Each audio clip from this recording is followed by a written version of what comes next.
Hello everyone. इस video में हम लीनियर अलजेब्रा का कंप्लीट सॉल्यूशन जो दिसंबर 2018 के नेट एग्ज़ाम में पूछा गया था, ठीक, पहले पार्ट बी के क्वेश्चन डिस्कस करेंगे, उसके बाद पार्ट सी के क्वेश्चन डिस्कस करेंगे। तो पार्ट बी में फर्स्ट क्वेश्चन है हमारा कि W1 एंड W2 और W2 हमारे पास दो सेट्स हैं, ठीक। तो W1 देखो, W1 किसके इक्वल है, W1 में ऐसे UVWX बिलोंग्स टू R4, यानी W1 में R4 के ऐसे मेंबर हैं सच दैट जिनके लिए U plus V plus W equal to 0 दिया है and 2V plus X equal to 0, 2U plus 2W minus X equal to 0। ये W1 है। उसके बाद एक W2 सेट डिफाइन करा है। W2 सेट क्या है कि R4 के ऐसे मेंबर हैं W2 के अंदर जहाँ पर U plus W plus X equal to 0 and U plus W minus 2X equal to 0 and V minus X equal to 0। यानी W1 W2 ध्यान से देखेंगे तो ये हमारे क्या है, सब स्पेस है, ठीक। और सब स्पेस में R4 के ऐसे मेंबर हैं, R4 का एक सब स्पेस है जिसके साथ कुछ रिस्ट्रिक्शंस दिए हैं, ठीक। और ऑप्शंस क्या हैं, then which of the following is true. First option है dimension of W1 is 1, dimension of W2 is 2 and dimension of W intersection W2 is 1 and dimension of W1 plus W2 equal to 3। तो simple हमें क्या find करना है, W1 W2 सब space की dimension check करनी है, W1 W2 और इंटरसेक्शन एंड सम की डायमेंशन चेक करनी है। तो स्टार्ट करते हैं ऑप्शन 1 बाई 1। तो हम डायमेंशन कैसे निकालते हैं, जब हमें कुछ रिस्ट्रिक्शन दिया होता है तो हमारे पास फॉर्मूला होता है कि जैसे हम डायमेंशन निकालेंगे, डायमेंशन ऑफ W1 किसके इक्वल होगा, dimension of vector space minus number of linearly independent restrictions on W1, ठीक। ऐसे W2 की डायमेंशन क्या होगी, dimension of vector space minus number of linearly independent restrictions on W2। तो हमें ये चेक करना है। तो डायमेंशन ऑफ W1 किसके इक्वल हो जाएगा, dimension of W1 equal to vector space की डायमेंशन कितनी है, कहाँ से लिए गए मेंबर, R4 से, यानी वेक्टर स्पेस की डायमेंशन कितनी हो जाएगी 4 minus number of linearly independent restrictions on W1। तो यहाँ पर 3 रिस्ट्रिक्शन गिवन है, हमें चेक करना है कि इसमें कितनी हमारी लीनियरली इंडिपेंडेंट है। तो कैसे चेक करते हैं, इनका एक मैट्रिक्स बना लेते हैं, फिर उसको इक्वलन फॉर्म में कन्वर्ट करेंगे कि जितनी नॉन जीरो रो बचेंगी वो हमारा लीनियरली, जितनी हमारी नॉन जीरो रो बचने वाली है उसमें या लीनियरली इंडिपेंडेंट रो बचेंगी उतनी ही रिस्ट्रिक्शन हमारी क्या होंगी, लीनियरली इंडिपेंडेंट। तो देखो W1 में नंबर ऑफ रिस्ट्रिक्शन देख रहे हैं, number of LI restriction linearly independent restrictions on W1। तो कैसे चेक करेंगे, एक मैट्रिक्स बनाएंगे, कोफिशिएंट मैट्रिक्स। तो UVWX ऐसे मेंबर हैं, तो फर्स्ट रिस्ट्रिक्शन का कोफिशिएंट कितना आ जाएगा 1, सेकंड का कोफिशिएंट कितना आ जाएगा 1, थर्ड का कोफिशिएंट 1 और X नहीं है तो इसके लिए क्या आ जाएगा 0। ऐसे ही सेकंड रिस्ट्रिक्शन के कोफिशिएंट हम लिखेंगे तो ये कितना आ जाएगा हमारा 0 के बाद सेकंड क्या है V का कोफिशिएंट यानी 2, थर्ड W का कोफिशिएंट नहीं है और ये कितना हो जाएगा 1। उसके बाद सिमिलरली W1 की थर्ड रिस्ट्रिक्शन क्या आएगी हमारी 2, ठीक। उसके बाद ये भी कितना आ जाएगा, V नहीं है उसमें 0, उसके बाद W2 है और X माइनस 1 है, ये देखना है।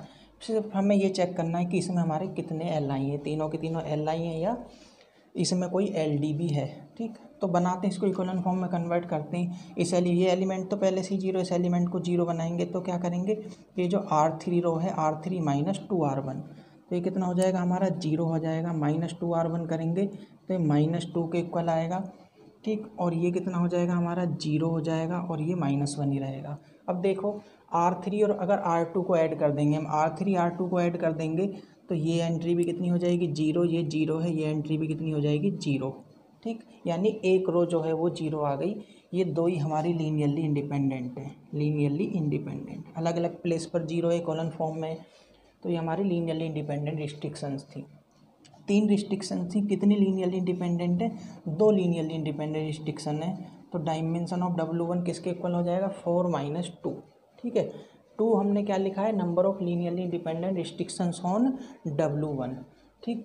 तो 4 माइनस 2 किसके इक्वल आएगा 2, यानी W1 की जो डायमेंशन होगी वो किसके इक्वल हो जाएगी 2 के। इधर W1 की डायमेंशन क्या दी है हमको 1, तो फर्स्ट ऑप्शन इज इनकरेक्ट, ठीक है, पहला ऑप्शन हमारा इनकरेक्ट हो जाएगा। सिमिलरली हम W2 की रिस्ट्रिक्शन चेक करेंगे, ठीक। तो जब W2 की हम रिस्ट्रिक्शंस चेक करेंगे तो उसके लिए भी ऐसी एक मैट्रिक्स डिफाइन करेंगे। ठीक, तो देखो W2 की रिस्ट्रिक्शन का फॉर्मूला भी क्या होगा, number of linearly independent restrictions on W2। ठीक, यही हमें फाइंड करना है। तो फॉर्मूला इसके लिए भी यही बनेगा कि dimension of W2 equal to dimension of V minus number of linearly independent restriction on W2। ठीक, तो W2 के अंदर भी हम लीनियरली इंडिपेंडेंट रिस्ट्रिक्शन चेक करेंगे। तो क्या इसके जो मैट्रिक्स के कोफिशिएंट बनेगा वो कितना बनेगा हमारा 1, ठीक, 0, 1 और 1। ठीक, सेकंड को हम लिखेंगे तो 1 आ जाएगा, 0 आ जाएगा, 1 आ जाएगा, -2 आ जाएगा।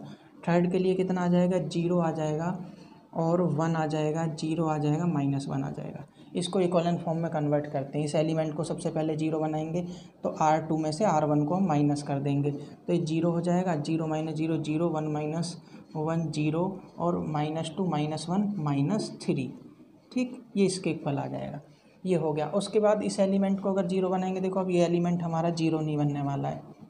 ठीक, क्योंकि इसके करस्पॉन्ड R1 का या R2 का कोई भी एलिमेंट यहाँ पर नॉन जीरो नहीं है। तो ये तीनों की तीनों जो रिस्ट्रिक्शन है हमारी वो क्या है, लीनियरली इंडिपेंडेंट। तीनों की तीनों रिस्ट्रिक्शन लीनियरली इंडिपेंडेंट है।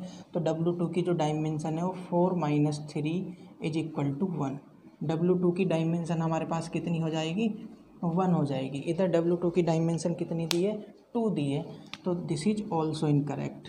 ठीक, उसके बाद हमें इंटरसेक्शन की डायमेंशन निकालनी है। ठीक, तो देखो इंटरसेक्शन की डायमेंशन निकालने के लिए सिर्फ एक चीज़ हमको ध्यान रखना है कि जब हम इंटरसेक्शन बनाते हैं W1 W2 हमारे पास सभी स्पेस है और उनके अंदर कोई रिस्ट्रिक्शन दी होती हैं। तो जब इंटरसेक्शन बनाते हैं तो रिस्ट्रिक्शन का जो हम काउंट करते हैं वो यूनियन लेते हैं। रिस्ट्रिक्शन का क्या लेते हैं, यूनियन। यानी जब W1 इंटरसेक्शन W2 हम डिफाइन करेंगे, ठीक, तो उसमें हमारे U, V, W, X belongs to R4 के ऐसे मेंबर आ जाएंगे सच दैट जितनी भी रिस्ट्रिक्शन है उनका हम यूनियन ले लेंगे। ठीक, तो देखो हमारे पास कितनी रिस्ट्रिक्शन है। First restriction U + V + W = 0, ये भी इसके अंदर आ जाएगा। 2V + X = 0, ये भी इसके अंदर आ जाएगा। और 2U + 2W - X = 0, ये भी रिस्ट्रिक्शन इसके अंदर आ जाएगी। उसके बाद क्या दिया है हमको, U + W + X = 0, ये रिस्ट्रिक्शन, U + W - 2X = 0, ये भी रिस्ट्रिक्शन। और लास्ट रिस्ट्रिक्शन क्या है, V - X = 0। ये 6 रिस्ट्रिक्शन इसके अंदर आ जाएंगी। ठीक, तो W1 intersection W2 is again सब स्पेस और इसकी भी डायमेंशन निकालेंगे हम तो किसके इक्वल होगी, dimension of the vector space minus number of linearly independent restriction. यानी dimension of W1 intersection W2 अगर निकालेंगे तो किसके इक्वल आएगा, 4। वेक्टर स्पेस की डायमेंशन कितनी है, 4 minus number of linearly independent restrictions on W1 intersection W2।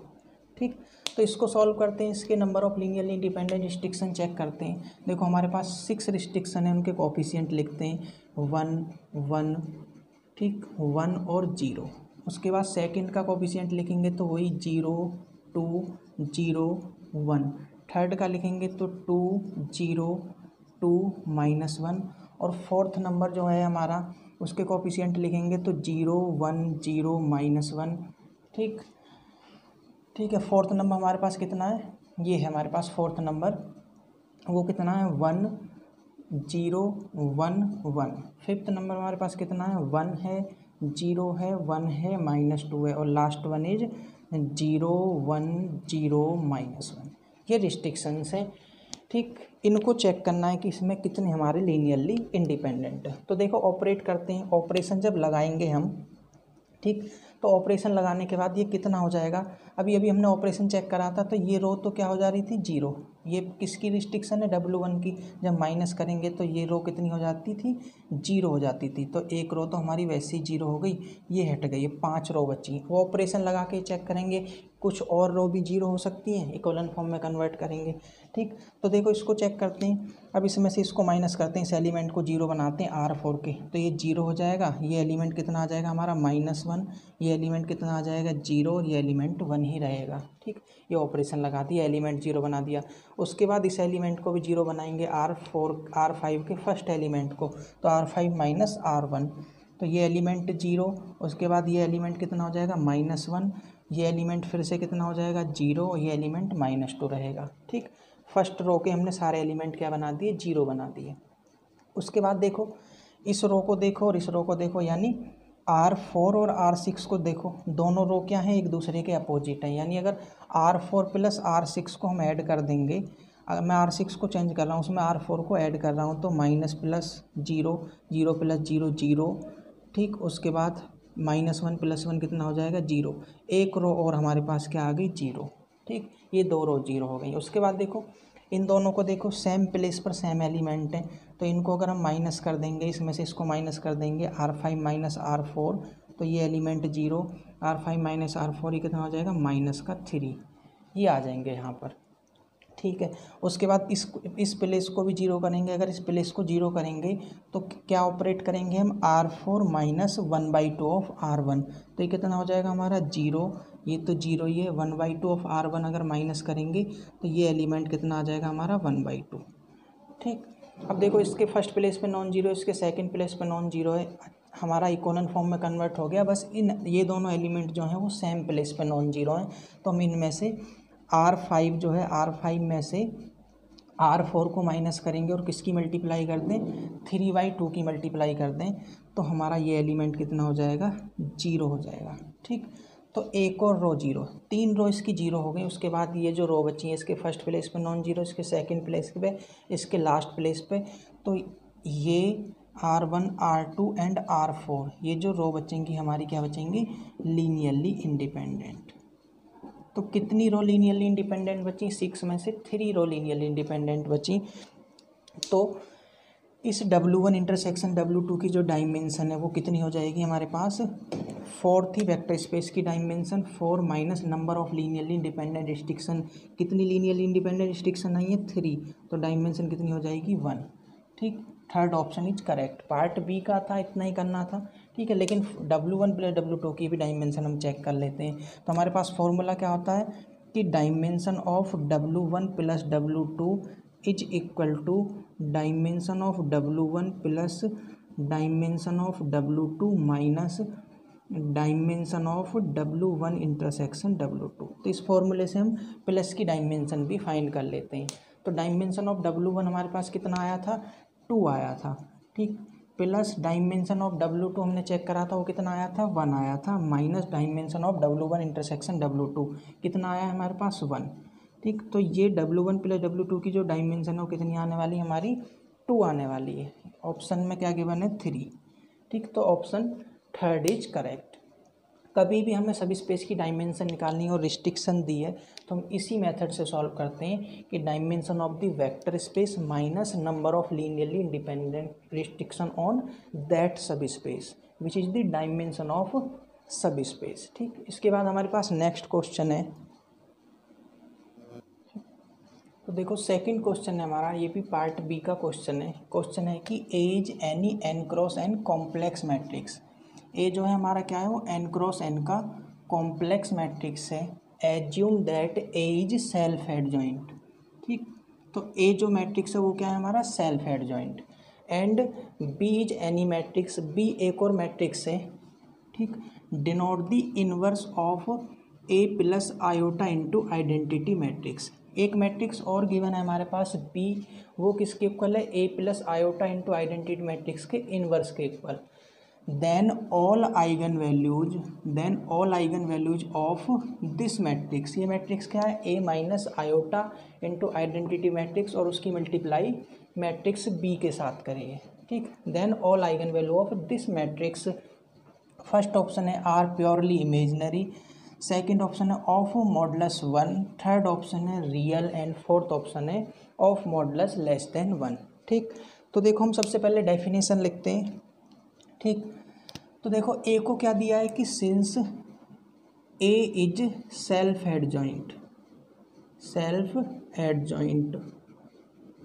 ठीक है। देखो हमको पता है कि any operator is self adjoint, ठीक, कि an operator T is self adjoint if, कब सेल्फ एडजॉइंट होता है, if T equal to T star, ठीक। टी स्टार का मतलब क्या होता है, कॉन्जुगेट का ट्रांसपोज, ठीक। तो similarly therefore matrix any matrix A is self adjoint if A equal to A star का मतलब क्या होगा, A equal to A conjugate का ट्रांसपोज या ट्रांसपोज का conjugate which is equal to A theta, ठीक। अगर A equal to A theta होता है तो हम उसको क्या कहते हैं, हर्मिशन मैट्रिक्स, ठीक। यानी अगर ए हमारे पास सेल्फ एडजॉइंट मैट्रिक्स है तो उसका मतलब क्या होगा, वो क्या होगा, हर्मिशन मैट्रिक्स। और हर्मिशन मैट्रिक्स की एक प्रॉपर्टी हमको पता है कि हर्मिशन मैट्रिक्स की सारी आइगन वैल्यू क्या होती हैं, रियल होती हैं, ठीक। अब देखो इस क्वेश्चन को सॉल्व करने के लिए हमारे पास एक बी डिनोट है, ठीक है, बी गिवन है, बी मैट्रिक्स किसके इक्वल है, A plus iota into identity matrix के इनवर्स के इक्वल। तो उसके बाद हमें इसकी आइगन वैल्यू बतानी है, ठीक। अब देखो इस मैट्रिक्स की आइगन वैल्यू किसके इक्वल होंगी, कि हम इस मैट्रिक्स की आइगन वैल्यू निकालने, बी की आइगन वैल्यू निकालने, अगर उनका प्रोडक्ट करेंगे तो इस मैट्रिक्स की आइगन वैल्यू हमारे पास फाइंड आउट हो जाएंगी, ठीक। अब हम दो एग्जाम्पल कंसीडर कर लेते हैं जो हमारे हर्मिशन हो। तो मान लिया कि let A equal to 0 and A equal to identity matrix, हमने दो एग्जाम्पल कंसीडर कर लिए, दोनों के दोनों हमारे पास क्या है, हर्मिशन मैट्रिक्स, ठीक। दोनों के अंदर ए थीटा इक्वल टू ए के इक्वल आएगा, ठीक। फर्स्ट केस में हम सॉल्व करते हैं कि ए को हमने मान लिया कि ए इज नल मैट्रिक्स, ए को हम मान लेते हैं, पहला केस सॉल्व करते हैं कि ए जो है हमारे पास क्या है, नल मैट्रिक्स की सारी आइगन वैल्यू क्या होंगी, 0।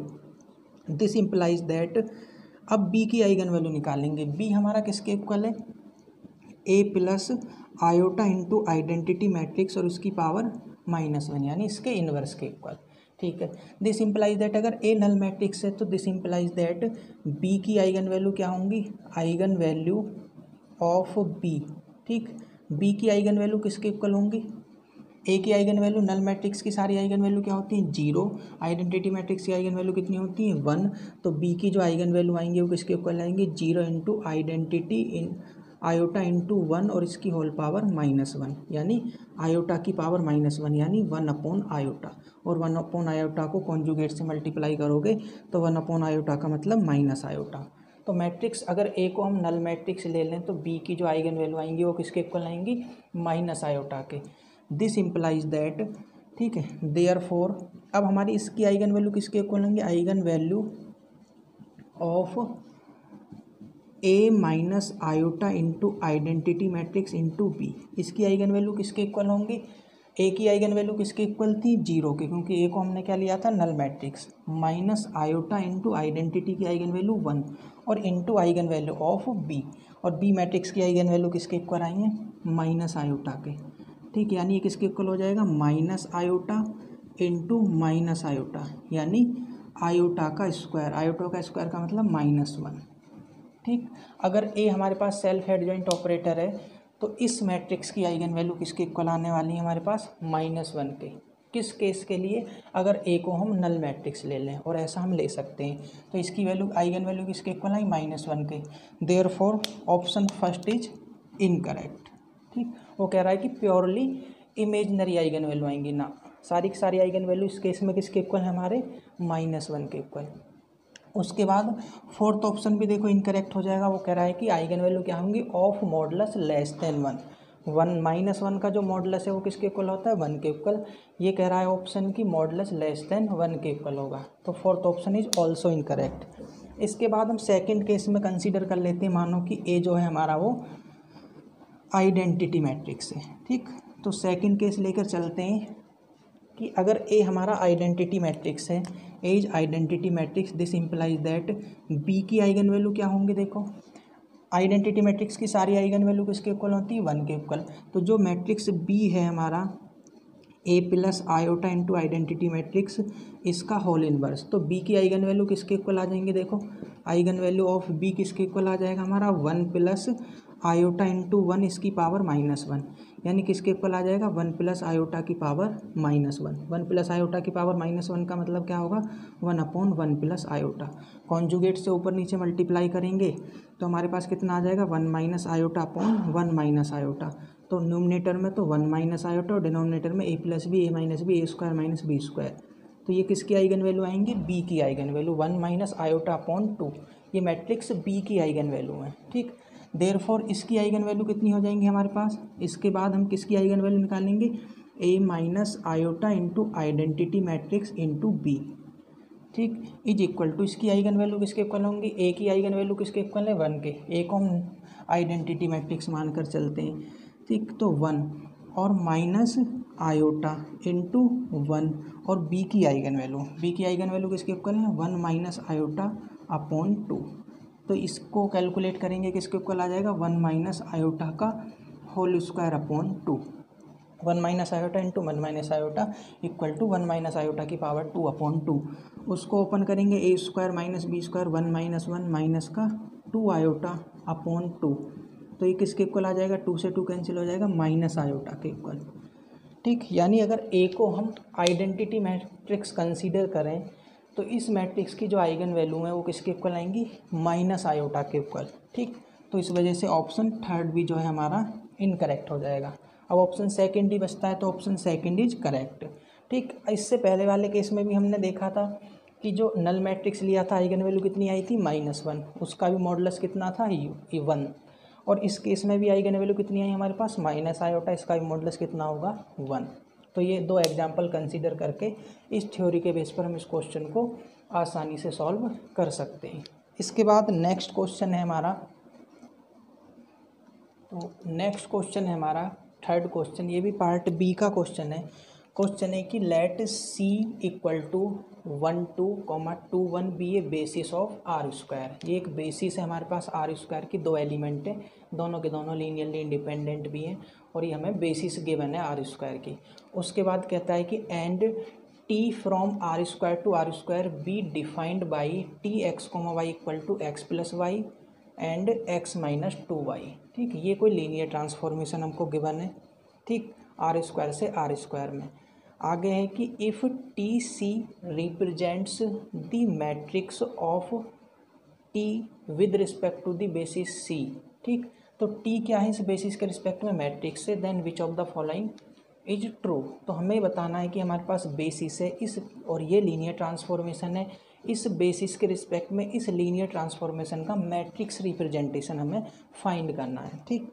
तो देखो फाइंड करते हैं मैट्रिक्स रिप्रेजेंटेशन कैसे फाइंड करते हैं कि हमें इस बेसिस के एलिमेंट की वैल्यू निकालेंगे, ठीक। सबसे पहले क्या करेंगे, बेसिस हमको क्या गिवन है सी इक्वल टू, ठीक, आर स्क्वायर के मेंबर है तो हम इसको ऐसा लिख सकते हैं 1 2 और 2 1, ठीक है। एक ही बात है, उसको वैसा लिखो या ऐसे करके लिखो, एक ही मतलब है, ठीक, ठीक है। उसके बाद जो मैट्रिक्स है देखो हमारे पास जो ट्रांसफॉर्मेशन है वो कितना गिवन है एक्स कोमा वाई, ठीक है। ऐसा लिखो या ऐसा लिखो एक ही बात है, वो किसके इक्वल है, फर्स्ट एलिमेंट क्या है हमारा एक्स प्लस वाई और सेकंड एलिमेंट कितना एक्स माइनस 2y, ठीक। तो वैल्यू निकालते हैं पहले टी, ठीक, टी 1 2 पर, ठीक। बेसिस का फर्स्ट एलिमेंट कितना है 1 2, तो टी 1 2 पर हम वैल्यू निकालेंगे, ठीक है।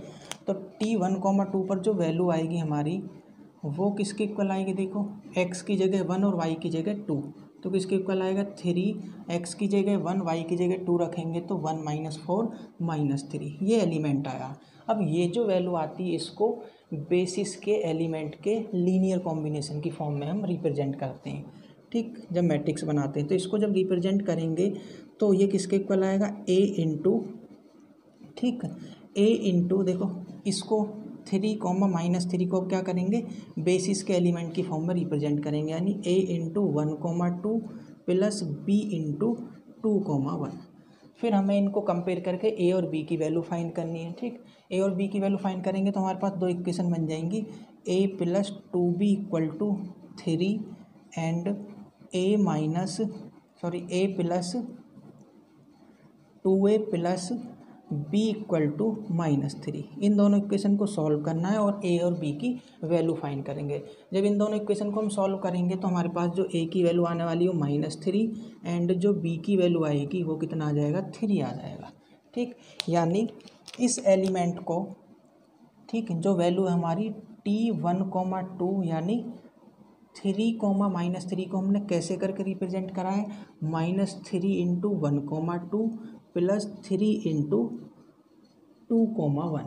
ठीक, ऐसे करके हमने इसको रिप्रेजेंट कर दिया। उसके बाद सिमिलरली सेकंड एलिमेंट की वैल्यू फाइंड करेंगे और उसको भी बेसिस के एलिमेंट के लीनियर कॉम्बिनेशन में हम लिखेंगे। तो t2,1 की जो वैल्यू है वो किसके इक्वल आ जाएगी, x की जगह 2 रखना है और y की जगह हमको क्या रखना है, 1 रखना है। तो किसके इक्वल आएगा, 3, x की जगह 2 रखेंगे, y की जगह 1 रखेंगे तो किसके इक्वल आ जाएगा, 0 के। यानी इस एलिमेंट को चेक करना है, ठीक, कि बेसिस के लीनियर कॉम्बिनेशन में कैसा दिखेगा। ठीक, तो लिखते हैं 3,0 को हमें क्या लिखना है, a time of 1,2 plus b time of 2,1। ठीक, तो देखो अब इसको कंपेयर करेंगे तो a प्लस 2b की वैल्यू किसके इक्वल आ जाएगी, 3 के, और इधर से कंपेयर करेंगे तो 2a प्लस b की जो वैल्यू है किसके इक्वल आ जाएगी, 0 के। यहाँ से इन दोनों इक्वेशन को सॉल्व करके हमें a और b की वैल्यू निकालनी है। जब हम दोनों इक्वेशन को सॉल्व करेंगे तो a की वैल्यू हमारे पास -1 एंड b की जो वैल्यू आएगी वो आ जाएगी 2। ठीक है, बहुत आराम से हम सॉल्व कर सकते हैं। ठीक, तो ये वैल्यू आ जाएंगी, यानी हम ऐसा कह सकते हैं कि हमने जो बेसिस का मेंबर है 3,0 इसको हमने कैसे रिप्रेजेंट कर दिया, देखो कैसे करके रिप्रेजेंट करा है, t2,1 को कैसे रिप्रेजेंट कर दिया, या इसका मतलब क्या, 3,0 उसको रिप्रेजेंट करा -1 इंटू 1,2 प्लस 2 इंटू 2,1, ऐसे करके रिप्रेजेंट कर दिया। उसके बाद जब हम मैट्रिक रिप्रेजेंटेशन करते हैं तो ये जो कोफिशिएंट हमारे पास आते हैं इनको क्या लिख लेते हैं हम, कॉलम वाइज, और एक मैट्रिक्स बना लेते हैं। और जो मैट्रिक्स हमारी बनती है वही हमारे पास क्या होता है, matrix representation of linear transformation with respect to given basis. ठीक, तो पहला एलिमेंट हमारे पास क्या था, 1,2, यानी जो टीसी हमारे पास बनने वाला है, ठीक, वो किसके इक्वल आएगा हमारे पास, मैट्रिक्स 2x2 की मैट्रिक्स बनेगी, -3 और 3 इनको कॉलम वाइज रिप्रेजेंट कर देंगे, -3 और 3। उसके बाद सेकंड कितना है हमारे पास, -1 एंड 2, सेकंड कितना, -1 एंड 2। तो ये हमारे पास क्या आ जाएगी, इस ट्रांसफॉर्मेशन की इस बेसिस के रिस्पेक्ट में मैट्रिक्स रिप्रेजेंटेशन। ठीक, तो ऑप्शन चेक कर लेंगे, ऑप्शन थर्ड। ठीक है, ये किससे मैच करता है, ऑप्शन थर्ड से, तो ऑप्शन थर्ड इज करेक्ट, बाकी सारे ऑप्शन हमारे इनकरेक्ट। ठीक, तो ये हम ऐसे करके मैट्रिक रिप्रेजेंटेशन करते हैं। सिंपल वर्क बिल्कुल, कि हमें एलिमेंट की वैल्यू फाइंड करनी है लीनियर ट्रांसफॉर्मेशन में पुट अप करने के बाद, और उसके बाद जो वैल्यू आएगी उसको बेसिस के एलिमेंट के लीनियर कॉम्बिनेशन की फॉर्म में लिख देंगे, और जो कोफिशिएंट आएंगे उनको कॉलम वाइज लगा देंगे हम, और उससे जो मैट्रिक्स हमारी बनेगी वो क्या होगी, matrix representation of the linear transformation with respect to given ordered basis या एनी बेसिस। ठीक, इसके बाद नेक्स्ट क्वेश्चन है हमारा, ये भी पार्ट बी के अंदर क्वेश्चन था। तो क्वेश्चन है कि let B from r cross r to r be a function. ठीक, और फंक्शन क्या गिवन है, B a comma b equal to a into b, ये फंक्शन है। Then which of the following is true, option first है B is a linear transformation, option second given है B is positive definite bilinear form, and option third है B is symmetric but not positive definite, and option D is B is neither linear nor bilinear. ठीक, ये check करना है। तो simple हम इसको linear transformation check करेंगे, उसके बाद बाइलीनियर फॉर्म चेक करेंगे कि बाइलीनियर है या नहीं है, उसके बाद फिर ऑप्शन। ठीक, तो चेक करते हैं वन बाय वन। सबसे पहला ऑप्शन हमारा लीनियर ट्रांसफॉर्मेशन, तो लीनियर ट्रांसफॉर्मेशन के लिए चेक करते हैं। ठीक, तो लीनियर ट्रांसफॉर्मेशन के लिए हम कैसे चेक करेंगे, ठीक है, लीनियर ट्रांसफॉर्मेशन अगर ये होगा तो हमारी प्रॉपर्टी क्या होती है लीनियर ट्रांसफॉर्मेशन की, कि कोई भी फंक्शन लीनियर ट्रांसफॉर्मेशन होता है अगर f a alpha plus B beta, ठीक, is equal to a of f alpha plus B of f beta. ठीक, यानी दो एलिमेंट ले लेंगे, वो एडिशन के रिस्पेक्ट में भी क्लोज होने चाहिए और स्केलर मल्टीप्लिकेशन के रिस्पेक्ट में भी क्या होने चाहिए, क्लोज्ड होने चाहिए। ठीक, तो हम यही करते हैं। ठीक है, दो एलिमेंट ले लेते हैं। ठीक है, ए कोमा बी और दूसरा एलिमेंट हमने सी कोमा डी, ये एलिमेंट ले लिया। ठीक, देयरफॉर चेक करा हमने कि बी ए comma B plus C comma D, ठीक, इसकी वैल्यू चेक करते हैं। ठीक है, वैसे इसकी वैल्यू किसके इक्वल आनी चाहिए? अगर ये हमारा लीनियर ट्रांसफॉर्मेशन है तो इसकी वैल्यू किसके इक्वल आनी चाहिए? B of A comma B plus B of C comma D, इसके इक्वल आना चाहिए। देखते हैं इसका मतलब क्या होगा, इधर से इन दोनों को ऐड कर लेंगे तो B A plus C comma B plus D is equal to, ठीक, ये किसके इक्वल आएगा बताओ? ठीक, अगर ये हमारे पास दो एलिमेंट है तो हमारे पास फंक्शन क्या दिया, फर्स्ट एलिमेंट और सेकेंड एलिमेंट का क्या हो जाएगा, प्रोडक्ट हो जाएगा, यानी A plus C into B plus D. ठीक, A plus C into B plus D करते हैं, A plus C into B plus D करेंगे तो कितना आएगा, A B plus A D plus B C plus C D. ठीक, अब इसको चेक करेंगे तो किसके इक्वल आएगा, देखो ए बी का मतलब क्या हो जाएगा, बाइलीनियर फॉर्म, या सॉरी फंक्शन हमारा B of A comma B plus इसको चेक करेंगे B of A comma D plus B of B comma C plus B of C comma D, ऐसा लिख सकते हैं, which is does not equal to, किसके equal नहीं है, B of A comma B plus B of C comma D के equal नहीं है, therefore it is not linear transformation. ठीक, तो ये हमारा लीनियर ट्रांसफॉर्मेशन नहीं होगा, तो फर्स्ट ऑप्शन इज इनकरेक्ट। अब इसको सिमिलरली हम चेक करेंगे बाइलीनियर फॉर्म के लिए। तो बाइलीनियर को कैसे चेक करते हैं, बाइलीनियर की कंडीशन क्या होती है कि दोनों तरफ से दोनों फंक्शन, ठीक है, फर्स्ट कोऑर्डिनेट की तरफ से और सेकंड कोऑर्डिनेट की तरफ से क्या होना चाहिए, लीनियर होना चाहिए, बोथ साइड से लीनियर यानी बाइलीनियर। तो चेक करते हैं कि बी ए alpha plus B beta comma gamma, ठीक, इसको चेक करते हैं, ये किसके इक्वल आएगा हमारा, यहाँ से दोनों का प्रोडक्ट हो जाएगा a alpha plus B beta into gamma is equal to किसके इक्वल आएगा, a alpha gamma plus B beta gamma is equal to, अगर इसको हम लिखना चाहेंगे ए अल्फ़ा गामा को क्या लिख सकते हैं, B of alpha comma gamma plus B into, ठीक, बीटा कोमा गामा। ठीक है, तो ये लीनियरिटी प्रॉपर्टी हमारी होल्ड हो जाएगी। ठीक, लीनियरिटी प्रॉपर्टी ये होती है कि B A alpha plus B beta comma gamma is equal to A time of alpha comma gamma plus B time of beta comma gamma. तो इधर से लीनियर है एंड सेकंड तरफ से हम लीनियर देखते हैं, तो alpha comma a beta plus b gamma is equal to किसके इक्वल आएगा, alpha into a beta plus b gamma, ठीक, इज इक्वल टू किसके इक्वल आएगा, a into alpha beta plus B into alpha gamma. ठीक है, ए और B जो है हमारे पास क्या है, स्केलर, तो इनको हम बाहर ले सकते हैं। ठीक है, इसके बाद ए ऐसे ही इसको हम क्या लिख सकते हैं, B of alpha comma beta plus इसको क्या लिख सकते हैं, B into B of alpha comma gamma. तो इधर से भी क्या हो गया, लीनियरिटी प्रॉपर्टी को होल्ड करता है, यानी बोथ साइड से लीनियर। दिस इम्प्लाइज दैट, ये जो गिवन है हमारे पास बी इज बाइलीनियर। ठीक है, बी इज बाइलीनियर या बाइलीनियर फॉर्म या बाइलीनियर, ठीक है, कुछ भी बोल सकते हैं। तो ये क्या हो गया हमारा, बाइलीनियर। ठीक हो गया। अब अगर ये बाइलीनियर है तो ऑप्शन डी जो है हमारा वो इनकरेक्ट हो जाएगा। ऑप्शन डी कहता है कि B is neither linear nor bilinear. ठीक, अब देखो यहाँ से एक रिजल्ट और हमारे पास ध्यान रखने जैसा है कि जो फंक्शन हमारे बाइलीनियर होते हैं ज़रूरी नहीं है कि वो लीनियर ट्रांसफॉर्मेशन हो। Bilinear doesn't implies linear transformation. ठीक है, अच्छा स्टेटमेंट है कि bilinear does not implies linear transformation.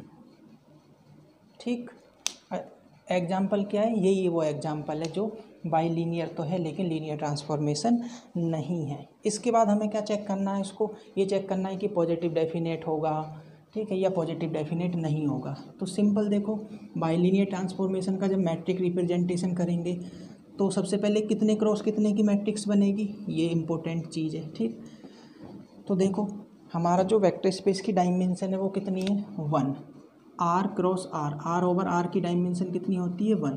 ठीक है, तो आर ओवर आर ऐसे वेक्टर स्पेस दिए, इनकी डायमेंशन कितनी होती है, 1। तो 1 क्रॉस 1 की मैट्रिक्स बनेगी। और अगर बी की मैट्रिक्स बनाएंगे हम, ठीक है, इस आर की भी डायमेंशन बेसिस सेम, इस आर की भी डायमेंशन सेम, तो बेसिस भी सेम, दोनों की एक ही बेसिस होंगी।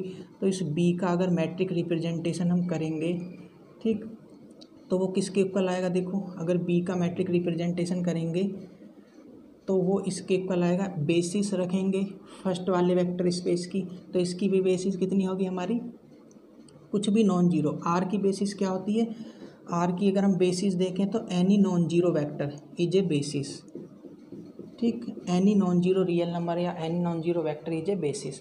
तो कोई भी नॉन जीरो नंबर हमारा यहाँ पर भी एक्स और यहाँ पर भी बेसिस कितना आ जाएगा एक्स, इन दोनों की मल्टीप्लाई करेंगे तो क्या आ जाएगा हमारा एक्स स्क्वायर, और एक्स स्क्वायर क्या होगा हमेशा greater than zero.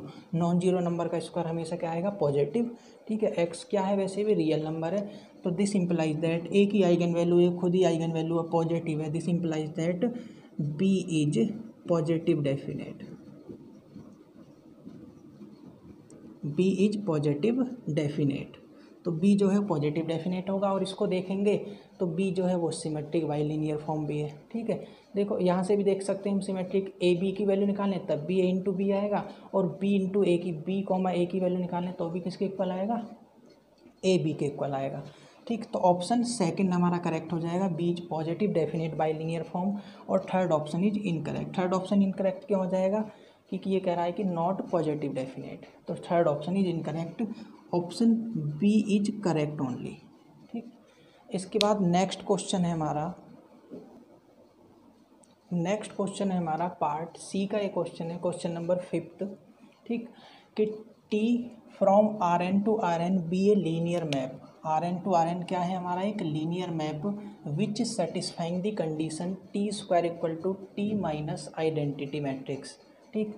Then which of the following statement are true, ठीक। पार्ट सी के अंदर था, फर्स्ट स्टेटमेंट है कि T is invertible, second statement है T minus I is not invertible, third option है T has a real eigen value, and last option है T की power 3 is equal to minus time of identity matrix, ठीक। तो जब भी हमें ऐसा पॉलिनोमियल गिवन होगा कि लीनियर मैप है या हमारे पास एक मैट्रिक्स में इक्वेशन है, तो हम ऐसे क्वेश्चन को हमेशा मिनिमल पॉलिनोमियल की कंडीशन से सॉल्व करेंगे, ठीक। तो क्वेश्चन जो है देखो, तो जो भी हमारे पास पॉलिनोमियल होगा, ठीक है, any polynomial which satisfy the transformation और matrix is called analytic polynomial. ये हमेशा क्या होता है हमारा, एनालिटिक पॉलिनोमियल। तो इसको हम पॉलिनोमियल कंसीडर कर लेंगे पी एक्स, ठीक है, इसको पी एक्स से डिनोट कर लेंगे। हमारे पास एनालिटिक पॉलिनोमियल होगा, क्या बनेगा, एक्स स्क्वायर माइनस का एक्स प्लस का 1, ठीक, दिस इज एनालिटिक पॉलिनोमियल। और हमारे पास प्रॉपर्टी होती है कि minimal polynomial of the matrix और transformation divides the analytic polynomial.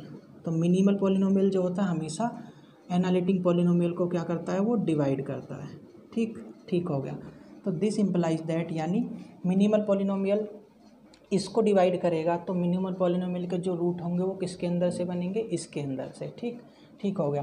तो इसको सॉल्व करते हैं, तो पी एक्स के रूट कितने होंगे, रूट्स ऑफ पी एक्स, ठीक, is equal to Shridharacharya formula लगाएंगे तो किसके इक्वल आएगा, माइनस का बी यानी माइनस माइनस प्लस का 1 plus minus under root B square minus 4ac यानी 1 माइनस का 4/2 यानी किसके इक्वल आएगा, 1 plus minus under root 3 iota upon 2, ठीक। दो रूट है पी एक्स के पास और दोनों के दोनों क्या है, कॉम्प्लेक्स रूट है विच इज़ नॉन जीरो। तो मिनिमल पॉलिनोमियल के रूट क्या होंगे, वो भी क्या होंगे, मिनिमल पॉलिनोमियल के जो रूट होंगे कॉम्प्लेक्स नंबर, ठीक है। इन्हीं से मिलकर हमारा मिनिमल पॉलिनोमियल बना होगा। तो this implies that roots of minimal polynomial MTX are complex, ठीक है। तो रूट जो होंगे मिनिमल पॉलिनोमियल के वो भी क्या होंगे, कॉम्प्लेक्स नंबर, दोनों के दोनों रूट नॉन जीरो हैं, तो मिनिमल पॉलिनोमियल के रूट भी क्या होंगे, हमेशा नॉन जीरो होंगे। और करेक्टरिस्टिक्स पॉलिनोमियल क्या होता है, जो रूट मिनिमल पॉलिनोमियल के होते हैं वही रूट हमारे करेक्टरिस्टिक्स पॉलिनोमियल के होते हैं, यानी करेक्टरिस्टिक्स पॉलिनोमियल के भी जो रूट होंगे वो भी क्या होंगे, नॉन जीरो, ठीक। अगर नॉन जीरो रूट होंगे तो टी इज इन्वर्टेबल, यानी प्रोडक्ट ऑफ आइगन वैल्यू हमारा किसके इक्वल होता है, डिटर्मिनेंट ऑफ द मैट्रिक्स। तो प्रोडक्ट देखेंगे हम, आइगन वैल्यू क्या आने वाली है हमारे पास, नॉन जीरो आने वाली है। तो नॉन जीरो नंबर का प्रोडक्ट क्या होगा, नॉन जीरो, तो टी इज इन्वर्टेबल। वहाँ से टी को हम क्या कह सकते हैं, इन्वर्टेबल कह सकते हैं। उसके बाद देखो कहता है नेक्स्ट है कि T minus I is invertible. ठीक, आइगन वैल्यू या रूट जो है हमारे पास टी के वो क्या रहने वाले हैं, 1 plus minus under root 3 iota upon 2। ठीक, ये रूट रहने वाले हैं। उसमें से अगर हम 1 को माइनस भी कर देंगे, ठीक, इसको चेक करना है आइगन वैल्यू के बेस पे, इसकी आइगन वैल्यू निकालना है। तो इसमें से अगर -1 भी हम कर देंगे तब भी ये जो क्वांटिटी आएगी वो क्या आएगी, does not equal to zero. इसको सॉल्व करेंगे तब भी क्या रहने वाले हैं, रूट हमारे नॉन जीरो, यानी आइगन वैल्यू क्या रहने वाली है, नॉन जीरो। प्रोडक्ट करेंगे तब भी हमारे पास डिटर्मिनेंट क्या आएगा, नॉन जीरो, यानी टी माइनस आई एन भी क्या होगा, इन्वर्टेबल। ठीक, this implies that T minus I N is invertible. ठीक, इन्वर्टेबल होगा, सेकंड ऑप्शन इज इनकरेक्ट। ये ऑप्शन कहता है कि T minus I is not invertible. उसके बाद लास्ट ऑप्शन, थर्ड ऑप्शन है कि T has a real eigen value, लेकिन टी के पास कैसी आइगन वैल्यू होंगी, कॉम्प्लेक्स रूट है मिनिमल पॉलिनोमियल के पास, तो टी के कैरेक्टरिस्टिक्स पॉलिनोमियल के पास भी क्या होंगे, कॉम्प्लेक्स रूट होंगे, यानी आइगन वैल्यू बनेंगी तो वो कॉम्प्लेक्स बनेंगी, हमारा रियल आइगन वैल्यू एग्जिस्ट नहीं करेगी। ठीक है। उसके बाद लास्ट ऑप्शन है टी की power 3 equal to minus time of identity matrix. ठीक, तो देखो जो गिवन इक्वेशन है उस पर एक बार टी और ऑपरेट करते हैं। तो गिवन इक्वेशन क्या है हमारे पास, T square equal to T minus identity matrix. एक बार टी ऑपरेट करेंगे तो ये किसके इक्वल हो जाएगा, टी की power 3 equal to T square minus T. ठीक, टी स्क्वायर की वैल्यू पुट कर देंगे, फिर से टी की power 3 equal to T square की वैल्यू कितनी है, T minus identity matrix, T minus identity matrix और माइनस का टी। ठीक, ये कैंसिल हो जाएंगे तो हमारा टी की पावर 3 किसके इक्वल आएगा, minus time of identity matrix, और यही फोर्थ ऑप्शन है हमारा। तो फोर्थ ऑप्शन इज करेक्ट। तो option A and option D R correct. तो जब भी हमारे पास ऐसा कोई पॉलिनोमियल गिवन होगा मैट्रिक्स या लीनियर ट्रांसफॉर्मेशन की फॉर्म में, तो हमेशा हम उसको एनालिटिक पॉलिनोमियल मानेंगे और मिनिमल पॉलिनोमियल से हमेशा सॉल्व करेंगे। तो एनालिटिक पॉलिनोमियल जो होगा उसको मिनिमल पॉलिनोमियल हमेशा डिवाइड करेगा, यानी जो रूट एनालिटिक पॉलिनोमियल होंगे उसी को डिवाइड करने वाले रूट हमारे मिनिमल पॉलिनोमियल के होंगे। तो इसके रूट कितने थे हमारे, कॉम्प्लेक्स, तो मिनिमल पॉलिनोमियल के रूट भी जो होंगे वो क्या हो जाएंगे, कॉम्प्लेक्स। तो हमेशा मिनिमल पॉलिनोमियल से हम ऐसा क्वेश्चन सॉल्व करेंगे। उसके बाद नेक्स्ट क्वेश्चन है हमारा पार्ट सी का क्वेश्चन नंबर 6 है कि M be a matrix, M कोई मैट्रिक्स है, ठीक है, ये मैं कोई मैट्रिक्स है M, comma given that 1 is an eigen value of M. एक आइगन वैल्यू गिवन है, वो कितनी है, 1 एक इसकी एक आइगन वैल्यू है। Then which of the following are correct. Option first है हमारा कि the minimal polynomial of M is x minus 1 into X plus 4, and second है कि the minimal polynomial of m is x minus 1 का whole square into X plus 4। Third option है m is not diagonalizable, and fourth option है m inverse equal to 1/4 into m plus 3 into identity matrix. ठीक, तो इसको solve करते हैं। सबसे पहले इसका डिटर्मिनेंट फाइंड करते हैं, आइगन वैल्यू फाइंड करते हैं। एक आइगन वैल्यू हमारे पास गिवन है, उसके बाद ट्रेस और डिटर्मिनेंट का यूज करके आइगन वैल्यू फाइंड करेंगे। ठीक, तो lambda equal to 1 is an eigen value, ये तो हमारे पास पहले से ही गिवन है। अब इसका डिटर्मिनेंट निकालेंगे, डिटर्मिनेंट ऑफ m, तो देखो कितना आएगा हमारे पास, 1 -4 -4 माइनस माइनस प्लस का 1। ठीक, कितना हो जाएगा, माइनस का 8 प्लस का 8 और प्लस का 1, तो कितना हो जाएगा ये हमारे पास 2 + 2। ठीक है, इज इक्वल टू -8 और ये कितना हो गया, प्लस का 0 प्लस का 4 इक्वल टू माइनस का 4। तो जो डिटर्मिनेंट है हमारे पास m का वो कितना आ जाएगा, -4। तो यहाँ से हम इक्वेशन बना देंगे। डिटर्मिनेंट क्या होता है, आइगन वैल्यू का प्रोडक्ट। ठीक, मैट्रिक्स 3×3 का कितनी आइगन वैल्यू होंगी, 3 आइगन वैल्यू होंगी, λ1 λ2 और एक λ3। मान लो λ3 हमारे पास कितना है, ×1 इज इक्वल टू -4। तो 2 आइगन वैल्यू जो बची हुई हैं उनका प्रोडक्ट कितना है हमारा, -4, इक्वेशन नंबर 1। ट्रेस कितना है हमारा, ट्रेस ऑफ m, अगर हम ट्रेस ऑफ m देखेंगे तो किसके इक्वल है वो, 1 + 2 -4, यानी ट्रेस के इक्वल है -2 के इक्वल। Therefore λ1 + λ2 plus lambda is equal to -2। Trace क्या होता है, sum of the eigen value. ठीक, तो λ1 + λ2 और एक लैम्डा हमारे पास कितनी गिवन है पहले से, +1 इज इक्वल टू -2, यानी λ1 + λ2 equal to -3, equation number second. First और सेकंड इक्वेशन को सॉल्व करेंगे और आइगन वैल्यू फाइंड करेंगे। तो देखो फर्स्ट और सेकंड इक्वेशन को सॉल्व करते हैं। यहाँ से λ1 की वैल्यू को वहाँ पर पुट कर देते हैं, तो λ1 ठीक, λ2 की वैल्यू रखेंगे तो कितना आएगा -3 माइनस λ1 इक्वल टू -4, तो -3 λ1 माइनस का λ1 का square is equal to -4। This imply that, इसको इधर लाएंगे तो λ1 का स्क्वायर प्लस का 3 λ1 माइनस का 4 इक्वल टू 0। इसको फैक्टर करेंगे तो λ1 का स्क्वायर ठीक माइनस का 3 λ1 प्लस का 4 λ1 माइनस का λ1 माइनस का 4 इक्वल टू 0। तो जब इसमें से हम फैक्टर कॉमन आउट लेंगे तो हमारा λ1 कॉमन लेंगे तो λ1 प्लस का 4 और -1 कॉमन लेंगे तो λ1 प्लस का 4, यानी जो फैक्टर है वो कितने बन जाएंगे λ1 प्लस का 4 इंटू λ1 माइनस का 1। ठीक, यानी जो λ1 है λ1 किसके इक्वल आएगा, this imply that λ1 is equal to -4, 1। तो ये हमारे पास λ1 आया। अब एक बार λ1 को -4 लेंगे तो देखो λ2 कितना आ जाएगा हमारे पास, कैंसिल आउट होके 1। λ1 अगर -4 है तो λ2 जो आने वाला है इसके करेस्पॉन्ड कितना आने वाला है 1। और अगर λ1 को 1 लेंगे ठीक, तो λ2 कितना आने वाला है हमारे पास -4, तो इसके करेस्पॉन्ड कितना आएगा -4। तो देखोगे दो ही डिस्टिंक्ट आइगन वैल्यू -4 और 1। तो हमारे पास जो बची हुई आइगन वैल्यू हैं वो कितनी आ गई हमारे पास, एक 1 आ गई और एक -4, और λ इक्वल टू 1 पहले से ही एक आइगन वैल्यू थी, यानी हमारे पास कितनी आइगन वैल्यू 1 हो गई, दो आइगन वैल्यू तो 1 आ गई और एक आइगन वैल्यू कितनी हमारे पास -4। ठीक, तो यहाँ से सॉल्व करेंगे हमारे पास तीनों की तीनों आइगन वैल्यू आ गई हैं। ठीक, तो यानी λ equal to 1, 1, -4 are eigen value of m, इस मैट्रिक्स की आइगन वैल्यू है। ठीक है, इसको सॉल्व करते हैं। देखो ये आइगन वैल्यू आ गई। अब हम ये चेक करते हैं, पहले थर्ड ऑप्शन चेक कर लेते हैं कि m इज डायगोनलाइजेबल और नॉट। ठीक, या हम इसका करेक्टरिस्टिक्स पॉलिनोमियल देखेंगे तो CMX क्या बनेगा हमारा, characteristics polynomial of matrix m x -1 का whole square into x plus 4, इसका करेक्टरिस्टिक्स पॉलिनोमियल बनेगा from the eigen value.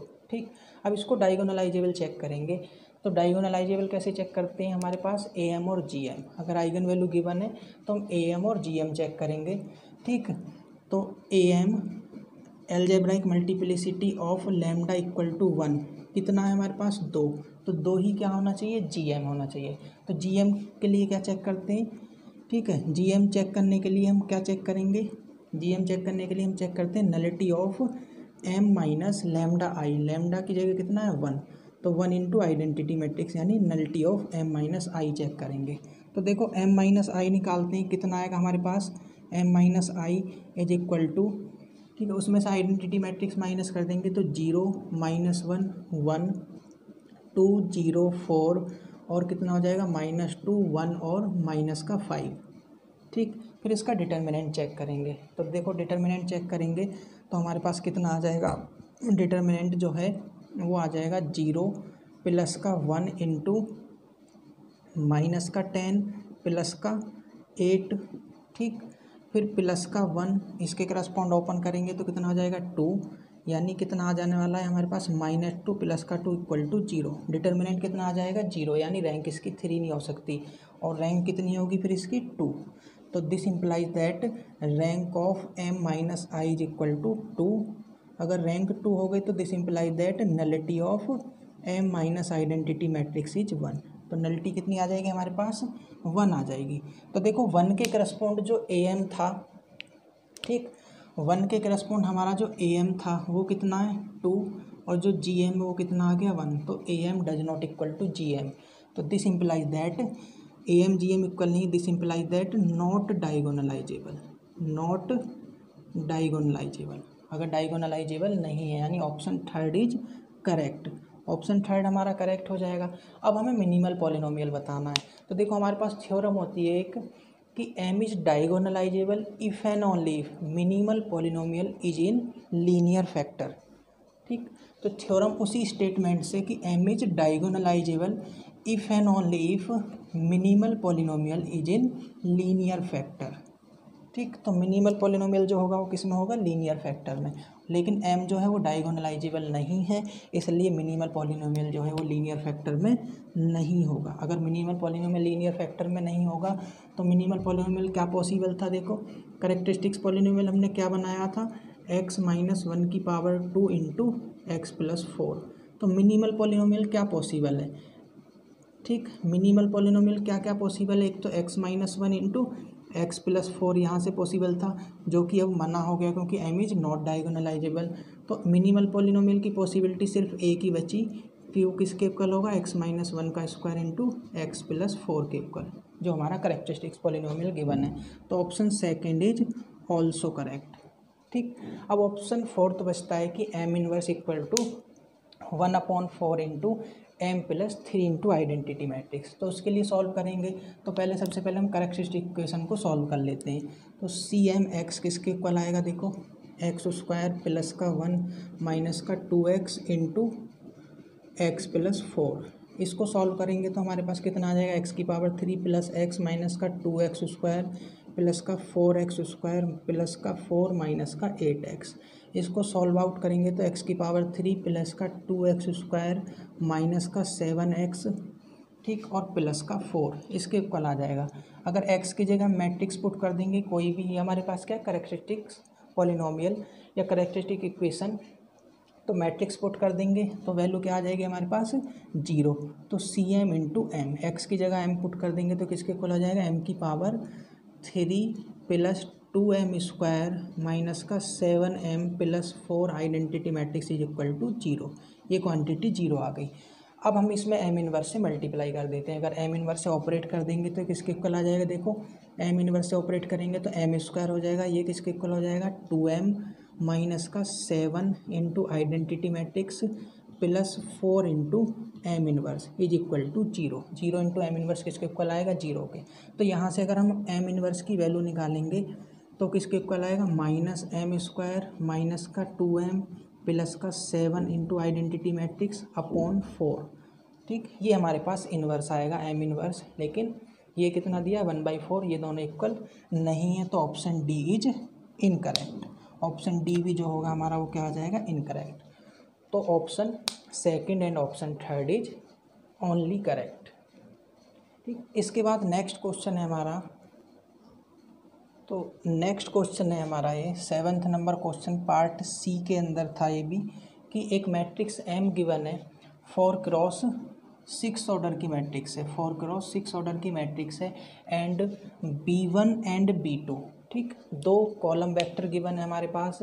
Then which of the following are true. First option है both system mx equal to b1 and mx equal to b2 are inconsistent. ठीक, inconsistent का मतलब क्या होता है कि सॉल्यूशन डज नॉट एग्जिस्ट। ठीक, second option है both system mx equal to b1 and mx equal to b2 are consistent. Consistent का मतलब सॉल्यूशन आर एग्जिस्ट। और थर्ड ऑप्शन है कि this system mx equal to b1 minus b2 is consistent. And fourth option है कि this system mx equal to b1 minus b2 is inconsistent. Simple system of linear equation, उसकी consistency और inconsistency check करनी है। तो कब solution हमारा consistent होता है कि हम rank of the matrix M consistent किस केस में होता है, is equal to rank of M augmented matrix B। अगर ऐसा है इन दोनों की रैंक इक्वल होती है तो हमारे पास जो सिस्टम होता है वो क्या होता है, कंसिस्टेंट। ठीक, तो यही हमें चेक करना है। अब देखो कितने चेक करने हैं हमको, किस किस की रैंक फाइंड करनी है, B1 भी चेक करना है M B1 के साथ, M B2 के साथ, और क्या ऑप्शन है हमारे पास B1 माइनस B2। यानी हमको क्या चेक करना है कि रैंक ऑफ M चेक करना है, comma rank of M augmented matrix B1 ये भी चेक करना है, comma rank of M augmented matrix B2 ये भी चेक करना है, और रैंक ऑफ लास्ट वन में क्या है हमारा, rank of M augmented matrix B1 minus B2। ये 3 सिस्टम चेक करने हैं। अब तीनों को अगर सेपरेट करेंगे तो बहुत ज़्यादा लेंदी क्वेश्चन हो जाएगा। ठीक, क्योंकि हमारा जो मैट्रिक्स है ऑलरेडी लेंदी है, 4x6 का मैट्रिक्स है, तो एक साथ इनको चेक करेंगे। ठीक, तो एक साथ चेक करेंगे तो सबसे पहले हम मैट्रिक्स M बनाएंगे। ठीक, तो जो हमारे पास जो मैट्रिक्स है इनको उसको लिखते हैं। ठीक, M मैट्रिक्स हमारे पास कितना है, देखो M मैट्रिक्स हमारे पास 2 है, उधर 0 है, 3 2 0 -2, ये एम मैट्रिक्स है। ठीक, इसके नीचे क्या है 0 1 0 -1 3 एंड 4। थर्ड रो है हमारे पास 0 0 1 0 4 एंड 4 एंड फोर्थ रो है हमारे पास 1 1 1 0 1 1। ये मैट्रिक्स है हमारे पास एम। अब यहाँ पर हम b1 पुट कर लेते हैं। तो b1 जो वेक्टर है हमारे पास कितना दिया है, 5 दिया है, 1 दिया है, 1 दिया है एंड 4। इसके साथ साथ हम b2 भी पुट कर लेते हैं। ठीक है, b2 भी इसी में एक ही साथ ऑपरेट करेंगे, एक ही साथ सबको चेक कर सकते हैं। तो 5 है हमारे पास, 1 है, 3 है एंड 3 है। उसके बाद b1 माइनस b2। ठीक है, इसी में हम b1 माइनस b2 भी बना लेंगे। तो b1 माइनस b2 बनाएंगे, कितना आ जाएगा हमारा 0। ठीक है, इसको बनाएंगे कितना आ जाएगा 0। इसको बनाएंगे b1 माइनस b2 कितना आ जाएगा हमारा -2, और इसको बनाएंगे तो हमारे पास कितना आ जाएगा 1। ठीक, तो ये हमारा b1 माइनस b2 है। अब इनकी सबकी रैंक चेक करनी, यानी एक ही जैसे ऑपरेशन लगा लेते हैं और m की रैंक और इन सब के पेयर की रैंक चेक करेंगे। ठीक, अब देखो ऑपरेट करते हैं। पहले m मैट्रिक्स को इकोलन फॉर्म में कन्वर्ट करने का ट्राई करते हैं। ये एलिमेंट 0, ये एलिमेंट 0 है, इस एलिमेंट को 0 बनाना है। तो R4 के अगर इस एलिमेंट को 0 बनाएंगे तो हम ऑपरेशन क्या लगाएंगे, R4 माइनस 1/2 ऑफ R1। ठीक, ऑपरेट क्या करा हमने, R4 को चेंज करा है, R4 माइनस 1/2 ऑफ R1। तो एलिमेंट हमारे पास कितना हो जाएगा 0। ठीक है, ये एलिमेंट 1 ही रहने वाला है। ये एलिमेंट कितना हो जाएगा 1 माइनस 3/2, यानी माइनस का 1/2। ठीक, इसको करेंगे। ठीक है, 0 माइनस 1 कितना हो जाएगा, -1 आ जाएगा यहाँ पर। उसके बाद ये 1 ही रहने वाला है, और अगर इसको माइनस करेंगे 1 माइनस माइनस माइनस प्लस हो जाएगा 1। तो ये एलिमेंट हमारे पास कितना आ जाएगा 2। ठीक, फिर इसको ऑपरेट करेंगे 4 माइनस 1/2 ऑफ 5। तो कितना हो जाएगा ये 8 माइनस 5/2, यानी 3/2। ये एलिमेंट कितना आने वाला है हमारे पास 3/2। ठीक है, इसको भी चेंज करेंगे तो ये कितना हो जाएगा 3 माइनस 5/2, यानी 6/2। ठीक है, 6 माइनस 5/2, इसका मतलब कितना आ जाएगा 1/2। और इसको चेंज करेंगे तो 1 ही रहने वाला है। तो फर्स्ट ऑपरेशन लगाने के बाद ये इसमें कन्वर्ट हो गई। उसके बाद देखो ये एलिमेंट है हमारे पास सेकंड, ये नॉन जीरो है, ये जीरो है, और इसको भी हमें क्या बनाना है 0। इकोलन फॉर्म में जब कन्वर्ट करते हैं तो जितने भी हम रो इंक्रीज करेंगे फर्स्ट रो में जितने, ठीक, सेकंड रो में जब आएंगे तो हमारा फर्स्ट प्लेस पर 0 होगा। थर्ड रो में आएंगे तो फर्स्ट 2 प्लेस पर 0 होगा। फोर्थ रो में आएंगे तो फर्स्ट 3 प्लेस पे 0 होगा। तो ऐसे नंबर ऑफ 0, ठीक है, स्टार्टिंग वाले नंबर ऑफ 0 इंक्रीज होते जाते हैं। तो इस एलिमेंट को देखो 0 बनाएंगे तो फिर से क्या कर रहे हैं, R4 को चेंज कर रहे हैं, हम R4 को चेंज कर रहे हैं R4 माइनस R2 से। ठीक, करते हैं तो ये एलिमेंट देखो कितना हो जाएगा फिर से 0। ये तो 0 है ऑलरेडी, ये -1/2 रहेगा। इसमें से इसको माइनस करेंगे तो 0 हो जाएगा। 1 में से 3 को माइनस करेंगे तो -2 आ जाएगा। 1 में से 4 को माइनस करेंगे तो ये भी हमारे पास -2 आ जाएगा। ठीक, अब इसको 3/2 माइनस 1 करेंगे तो कितना आ जाएगा 1/2। ये एलिमेंट हमारे पास कितना आ गया 1/2। ठीक है, इसमें से इसको माइनस करेंगे तो ये एलिमेंट कितना आ जाएगा माइनस का 1/2, और ये 1 ही रहने वाला है। ठीक, तो ये एलिमेंट हमारे पास इतने रहेंगे। अब उसके बाद क्या करेंगे देखो, अब देखो इक्वलन फॉर्म में चेंज करने के लिए फिर से इस एलिमेंट को 0 बनाएंगे। इस एलिमेंट को 0 कैसे बनाएंगे, इस बार फिर से R4 को चेंज कर रहे हैं, R4 प्लस 1/2 ऑफ R3। ठीक, क्योंकि यहाँ पर प्लस माइनस पहले से ये माइनस का है, तो 1/2 से मल्टीप्लाई करने के बाद इन दोनों रो को क्या कर देंगे, ऐड कर देंगे। तो एलिमेंट कितना हो जाएगा 0। 1/2 से मल्टीप्लाई करने के बाद ऐड करोगे तो एलिमेंट कितना हो जाएगा 0। This element is also 0। 1/2 के साथ मल्टीप्लाई करने के बाद ऐड करेंगे तो कितना हो जाएगा 1। 1/2 के साथ मल्टीप्लाई करने के बाद ऐड करेंगे -1/2 प्लस 3/2 यानी 2/2 यानी 1। तो ये एलिमेंट हमारे पास कितना हो जाएगा 1। ठीक, उसके बाद 1/2 के साथ मल्टीप्लाई करेंगे और ऐड करेंगे तो ये एलिमेंट कितना हो जाएगा हमारे पास 0। ठीक, तो देखो अच्छी खासी इक्वलन फॉर्म में चेंज हो गया। अब देखो यहाँ से बहुत आराम से चेक कर सकते हैं मैट्रिक्स एम की रैंक कितनी होगी, रैंक ऑफ एम। तो देखोगे रैंक ऑफ एम कितना है 3, रैंक ऑफ एम 3 है। Rank of M augmented matrix B1 कितना होगा बताओ, ठीक है, एम की रैंक 3 और देखो अगर ये फोर्थ रो कंसीडर करेंगे तो यहाँ पर क्या है हमारा ये नॉन जीरो एलिमेंट है, B1 में भी नॉन जीरो एलिमेंट है और B2 में भी नॉन जीरो एलिमेंट है, यानी rank of M augmented matrix B, इतने मैट्रिक्स की जो रैंक आएगी वो कितनी आएगी हमारी 4। Similarly rank of M augmented matrix B2, इसकी भी रैंक क्या आएगी 4, इसके भी फोर्थ प्लेस पर नॉन जीरो एलिमेंट है तो इसकी भी rank 4। And rank of M augmented matrix B1 minus B2, इसकी रैंक कितनी आएगी, देखो यहाँ पर जीरो एलिमेंट है तो B1 माइनस B2 की भी रैंक कितनी होगी 3 हो जाएगी। अब इनमें चेक कर लेंगे किसकी रैंक ऑफ एम के इक्वल है, तो देखो B1 M rank of M augmented matrix B1 does not equal to rank of M matrix, तो एम, ठीक, तो देखो यहाँ से हम ऐसा कह सकते हैं कि rank of M equal to rank of M augmented matrix B1 minus B2 only, ठीक, इन दोनों की रैंक इक्वल है, यानी ये सिस्टम क्या होगा हमारा कंसिस्टेंट, और B1 B2 के साथ इनकी रैंक इक्वल नहीं है तो यानी ये सिस्टम क्या होंगे इनकंसिस्टेंट। तो first option both system M X equal to B1 and M X equal to B2 are inconsistent, this is correct. तो सेकंड ऑप्शन हमारा इनकरेक्ट हो जाएगा। उसके बाद थर्ड ऑप्शन कहता है कि the system M X equal to B1 minus B2 is consistent, ठीक है, तो ये कंसिस्टेंट आ रहा है, third option correct and fourth option is incorrect. बहुत सिंपल क्वेश्चन था, बस हमें यही ध्यान रखना है कि कैलकुलेशन हमें एक ही बार में कर लेनी है, वरना कैलकुलेशन करने के लिए हमारे पास बहुत कम टाइम रह जाएगा और काफ़ी समय इस क्वेश्चन में लग जाएगा अगर इनको सेपरेट करोगे। तो बस यही चीज़ इसमें ध्यान रखने वाली थी। उसके बाद तो बहुत सिंपल क्वेश्चन है, बिल्कुल डेफिनेशन बेस्ड क्वेश्चन है, ठीक है, सिस्टम ऑफ लीनियर इक्वेशन का। उसके बाद नेक्स्ट क्वेश्चन है इसके बाद हमारा, तो देखो नेक्स्ट क्वेश्चन है हमारा, ये भी पार्ट सी का क्वेश्चन नंबर 8। क्वेश्चन है कि A is real matrix with characteristics polynomial x minus 1 की पावर 3, ये करेक्टरिस्टिक्स पॉलिनोमियल गिवन है इसका, ठीक।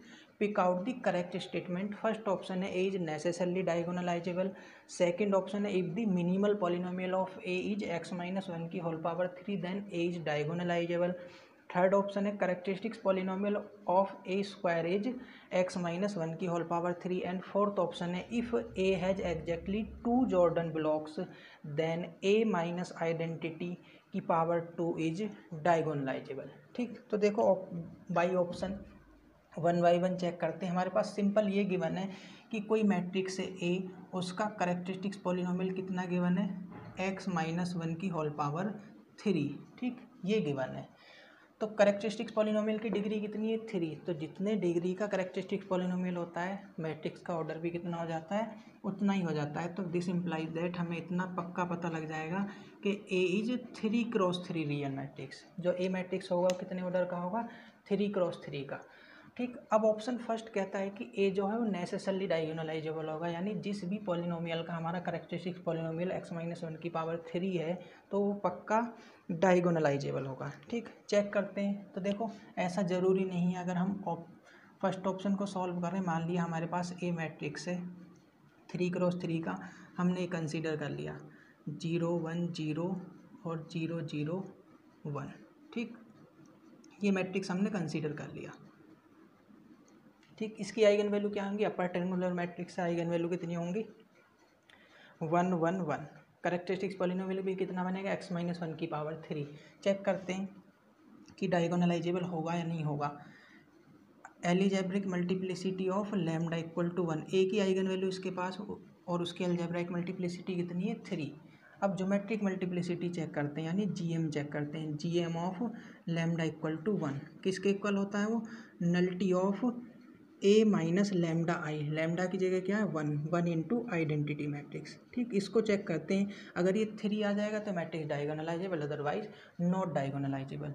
तो उसके लिए पहले हम ए माइनस आइडेंटिटी मैट्रिक्स निकालते हैं। तो ए माइनस आइडेंटिटी मैट्रिक्स फाइंड करेंगे, कितना आएगा 0 1 1 0 0 1 और 0 0 0, ठीक। इसकी रैंक चेक करेंगे तो इस मैट्रिक्स की रैंक कितनी है, ए माइनस आइडेंटिटी मैट्रिक्स की रैंक कितनी है 2, this implies that nullity of A minus identity equal to कितना हो जाएगा 1, इसकी नलिटी कितनी आ गई 1, ठीक है। तो GM कितना आ गया 1 के करस्पॉन्ड 1 और AM कितना होता है 3, दिस इम्प्लाइज दैट ये जो मैट्रिक्स है हमारा ये क्या है नॉट डायगोनलाइजेबल, तो जिस भी पॉलिनोमियल का करेक्टरिस्टिक, जिस भी मैट्रिक्स का करेक्टरिस्टिक पॉलिनोमियल x-1 की पावर 3 होगा, ज़रूरी नहीं है कि वो हमारा क्या हो, डायगोनलाइजेबल। तो फर्स्ट ऑप्शन इज इनकरेक्ट। ठीक, उसके बाद देखो सेकंड ऑप्शन कहता है कि if the minimal polynomial of A is x-1 की power 3 then A is diagonalizable. This option is also incorrect. ठीक, क्योंकि हमारे पास एक थ्योरम होती है, if and only if condition है कि any matrix is diagonalizable if and only if minimal polynomial contains only linear factor. Minimal polynomial क्या होना चाहिए, लीनियर फैक्टर, और यहाँ पर मिनिमल पॉलिनोमियल लीनियर फैक्टर नहीं है, यानी अगर मिनिमल पॉलिनोमियल x-1 की पावर 3 होगा तो मैट्रिक्स कभी भी डायगोनलाइजेबल नहीं बनेगा। ठीक, थर्ड ऑप्शन है, देखो थर्ड ऑप्शन कहता है the characteristics polynomial of A square.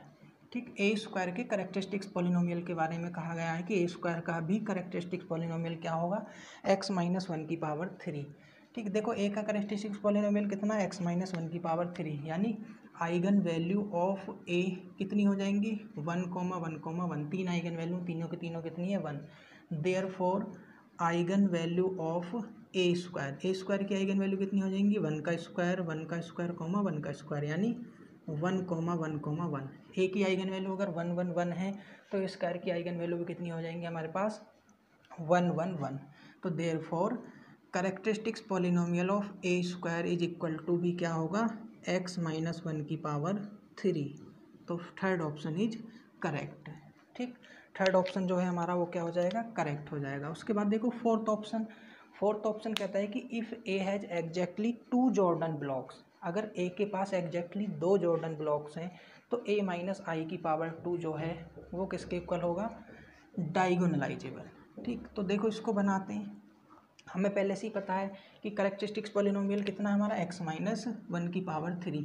तो मिनिमल पॉलिनोमियल देखो क्या पॉसिबल होगा, क्योंकि जब जॉर्डन कैनोनिकल फॉर्म बनाएंगे तभी हमें जॉर्डन ब्लॉक्स के बारे में पता चलेगा। तो पहले हमें जॉर्डन कैनोनिकल फॉर्म बनानी है। जॉर्डन कैनोनिकल फॉर्म बनाने के लिए हमारे पास मिनिमल पॉलिनोमियल और करेक्टरिस्टिक्स पॉलिनोमियल दोनों का होना क्या है, ज़रूरी। ठीक, तो मिनिमल पॉलिनोमियल क्या क्या पॉसिबल है, या तो x-1 होगा मिनिमल पॉलिनोमियल, या x-1 का स्क्वायर होगा मिनिमल पॉलिनोमियल, या x-1 की होल पावर 3 इसके इक्वल होगा मिनिमल पॉलिनोमियल। ठीक, अगर हमारा मिनिमल पॉलिनोमियल x-1 है तो देखो जॉर्डन कैनोनिकल फॉर्म क्या बनेगी। ठीक, जितने ऑर्डर का फैक्टर, जितने डिग्री का फैक्टर हमारा मिनिमल पॉलिनोमियल में होता है उसके करस्पॉन्ड उतने ही ऑर्डर के हमारे पास क्या बनते हैं, जॉर्डन ब्लॉक्स। ठीक, तो आइगन वैल्यू देखेंगे कितने ऑर्डर का जॉर्डन ब्लॉक है हमारे पास, कितने ऑर्डर का मिनिमल पॉलिनोमियल है, 1 डिग्री का मिनिमल पॉलिनोमियल है। तो हमारे पास जो है वो 1 ऑर्डर के क्या बनेंगे, जॉर्डन ब्लॉक्स। ठीक है, तो 1 ऑर्डर के जॉर्डन ब्लॉक्स हम बना लेंगे तो ऐसा आएगा, बाकी रिमेनिंग एंट्री कितनी रहेंगी हमारे पास, 0। तो जॉर्डन कैनोनिकल फॉर्म ये बनेगी इस केस में। और यहाँ पर कितने जॉर्डन ब्लॉक्स हैं, ठीक, जॉर्डन ब्लॉक्स कितने, 3 जॉर्डन ब्लॉक्स। ठीक, तो मिनिमल पॉलिनोमियल हम ये नहीं ले सकते। ठीक, क्योंकि क्वेश्चन में क्या कहा है कि इफ़ मिनिमल पॉलिनोमियल, ठीक, if A has exactly 2 Jordan blocks, अगर ए के पास एग्जैक्टली 2 जॉर्डन ब्लॉक हैं तब हमको चेक करना है। तो ये वाला केस हम फाइंड आउट नहीं कर सकते। अब देखो अगर हमने मिनिमल पॉलिनोमियल x-1 की पावर 3 मान लिया तो जॉर्डन ब्लॉक में एक जो ब्लॉक होगा हमारे कितने ऑर्डर का होगा, 3 ऑर्डर का। तो यही हमारे पास जॉर्डन ब्लॉक है। ठीक, यानी ठीक है, 3 ऑर्डर का जॉर्डन ब्लॉक होगा, यानी सुपर डायगोनल पे एंट्री हम 1 लगाएंगे और इधर भी हम 1 लगाएंगे, तब जाके हमारा 3 ऑर्डर का जॉर्डन ब्लॉक बनेगा, यानी ये मैट्रिक्स बन जाएगा। और अगर ये मैट्रिक्स बनेगा तो इस जॉर्डन कैनोनिकल फॉर्म के पास कितने जॉर्डन ब्लॉक्स हैं, 1 जॉर्डन ब्लॉक्स। ठीक है, तो जॉर्डन ब्लॉक कितने इसके पास, और कुछ पॉसिबिलिटी बची नहीं यहाँ पर, तो जॉर्डन ब्लॉक कितने, 1। तो ये केस भी पॉसिबल नहीं है, यानी मिनिमल पॉलिनोमियल ना तो x-1 और ना ही x-1 की पावर 3। ठीक, अब चेक करते हैं कि तो मिनिमल पॉलिनोमियल हमारा क्या होगा फिर, x-1 की पावर 2। तो इस केस में जॉर्डन फॉर्म बनाते हैं। ठीक, अब इस केस में जॉर्डन फॉर्म बनाते हैं तो देखो क्या बनेगा हमारे पास, कितने ऑर्डर का ब्लॉक रखना, मिनिमल पॉलिनोमियल की डिग्री कितनी है, 2। तो एटलीस्ट 1 ब्लॉक, ठीक, इज ऑफ ऑर्डर 2 ऑर्डर का जरूर होगा जॉर्डन फॉर्म में। तो डायगोनल एंट्री हमारे पास 1 1 हो जाएंगी। ठीक, इधर तो हम 0 0 ही बना लेते हैं। तो एक कम से कम एक जो ब्लॉक होगा उसका ऑर्डर कितना होगा 2, तो एक ब्लॉक का ऑर्डर तो कम से कम हम 2 फिक्स कर देते हैं। तो एक तो जॉर्डन ब्लॉक ये बनेगा, बाकी रिमेनिंग एंट्री 0। अब दूसरा ब्लॉक कितने ऑर्डर का पॉसिबल है, 1 ऑर्डर का पॉसिबल है। ठीक, एक ही जॉर्डन कैनोनिकल फॉर्म पॉसिबल है इसकी, यूनिक, और जॉर्डन ब्लॉक कितने हैं इसके पास 2। ठीक है, एक तो इसके क्या होगा देखो, और कोई पॉसिबिलिटी नहीं है, यानी इस केस में unique Jordan form and Jordan blocks भी किसके इक्वल है, 2 के इक्वल। तो ये केस हमारा पॉसिबल है, इसको हम कंसीडर कर सकते हैं। उसने कहा है कि अगर A has exactly 2 Jordan blocks, तो ये हो गया। ठीक, इसके बाद देखो एक स्टेटमेंट होता है हमारे पास, अगर जॉर्डन कैनोनिकल फॉर्म यूनिक है, जिस केस में जॉर्डन कैनोनिकल फॉर्म यूनिक होगी तो वो जो जॉर्डन कैनोनिकल फॉर्म होगी वो हमारे मैट्रिक्स को रिप्रेजेंट करती है। ठीक, स्टेटमेंट होता है कि if Jordan canonical form is unique then Jordan canonical form represent the matrix, यानी इस केस में जॉर्डन कैनोनिकल फॉर्म हमारे पास क्या आई है, यूनिक। तो ये जो जॉर्डन कैनोनिकल फॉर्म होगी ये किसको रिप्रेजेंट करेगी, मैट्रिक्स को, यानी यही हमारे पास मैट्रिक्स ए हो जाएगा, जिस मैट्रिक्स की बात करी हुई है इस केस के लिए। तो ये मैट्रिक्स ए है, देयरफॉर अब हमें क्या चेक करना है, ए माइनस आइडेंटिटी की पावर 2।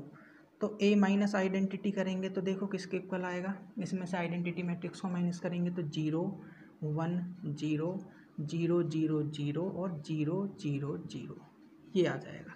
उसके बाद इसकी पावर 2 करना है, यानी ए माइनस आइडेंटिटी की पावर 2 करेंगे तो किसके इक्वल आ जाएगा, देखो नल मैट्रिक्स के इक्वल। सारी एंट्री कितनी आ जाएंगी हमारे पास, 0 आ जाएंगी। इसका स्क्वायर करोगे तो एंट्री 0, यानी हमारे पास क्या आ जाएगा, नल मैट्रिक्स। और नल मैट्रिक्स क्या होता है, डायगोनलाइजेबल। ये क्या होगा हमारा, डायगोनलाइजेबल। तो ऑप्शन 4 इज ऑल्सो करेक्ट। ठीक, तो थर्ड और फोर्थ ऑप्शन हमारे करेक्ट हो जाएंगे। इसके बाद नेक्स्ट क्वेश्चन है हमारा, पार्ट सी के अंदर ये भी पूछा गया था, 9th नंबर क्वेश्चन, कि let P3 be the vector space of polynomials with real coefficient. ठीक, P3 क्या है, एक वेक्टर स्पेस है पॉलिनोमियल का with real coefficient and of degree at most 3। कितने डिग्री तक के पॉलिनोमियल है, एट मोस्ट 3 डिग्री तक के पॉलिनोमियल। ठीक, consider the linear map T from R3 to R3। एक लीनियर मैप गिवन है P to P3 to P3 में, डिफाइंड बाई, कैसे करके डिफाइन है कि T ऑफ Px की जो इमेज है वो किसके इक्वल है, P of x+1 plus P of x-1। ठीक, देन विच ऑफ द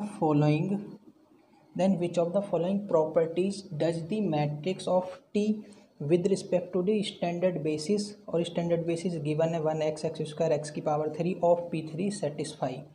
ठीक, ऑप्शन फर्स्ट है determinant of T equal to 0, option number second है determinant of T minus 2i की power 4 equal to 0 but sorry. ठीक, first option है determinant of T equal to 0 and second option है हमारा T minus 2i की power 4 equal to 0 but T minus 2i की power 3 does not equal to 0।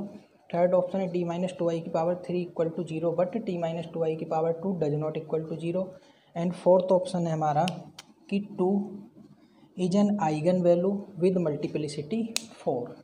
ठीक, तो simple क्या है कि हमें इस ट्रांसफॉर्मेशन के रिस्पेक्ट में इस बेसिस को लेना है, स्टैंडर्ड बेसिस को, और इसका मैट्रिक रिप्रेजेंटेशन करना है, उसके बाद हमें आंसर चेक करना है। ठीक, तो देखो मैट्रिक रिप्रेजेंटेशन करेंगे, तो मैट्रिक्स रिप्रेजेंटेशन करने के लिए क्या करते हैं, इस बेसिस के एलिमेंट की इमेज निकालते हैं। ठीक, तो T Px की जगह अगर हम 1 पुट करेंगे तो T P1। ठीक, Px की जगह अगर 1 पुट करेंगे तो कहाँ पर मैप होता है, Px+1, जहाँ पर x होगा वहाँ पर क्या हो जाएगा, x+1। 1 के अंदर x नहीं होता है तो इसकी वैल्यू भी 1, Px-1 की वैल्यू भी 1, यानी ये जो 2 है 1 + 1 कहाँ पर मैप हो गया, 2।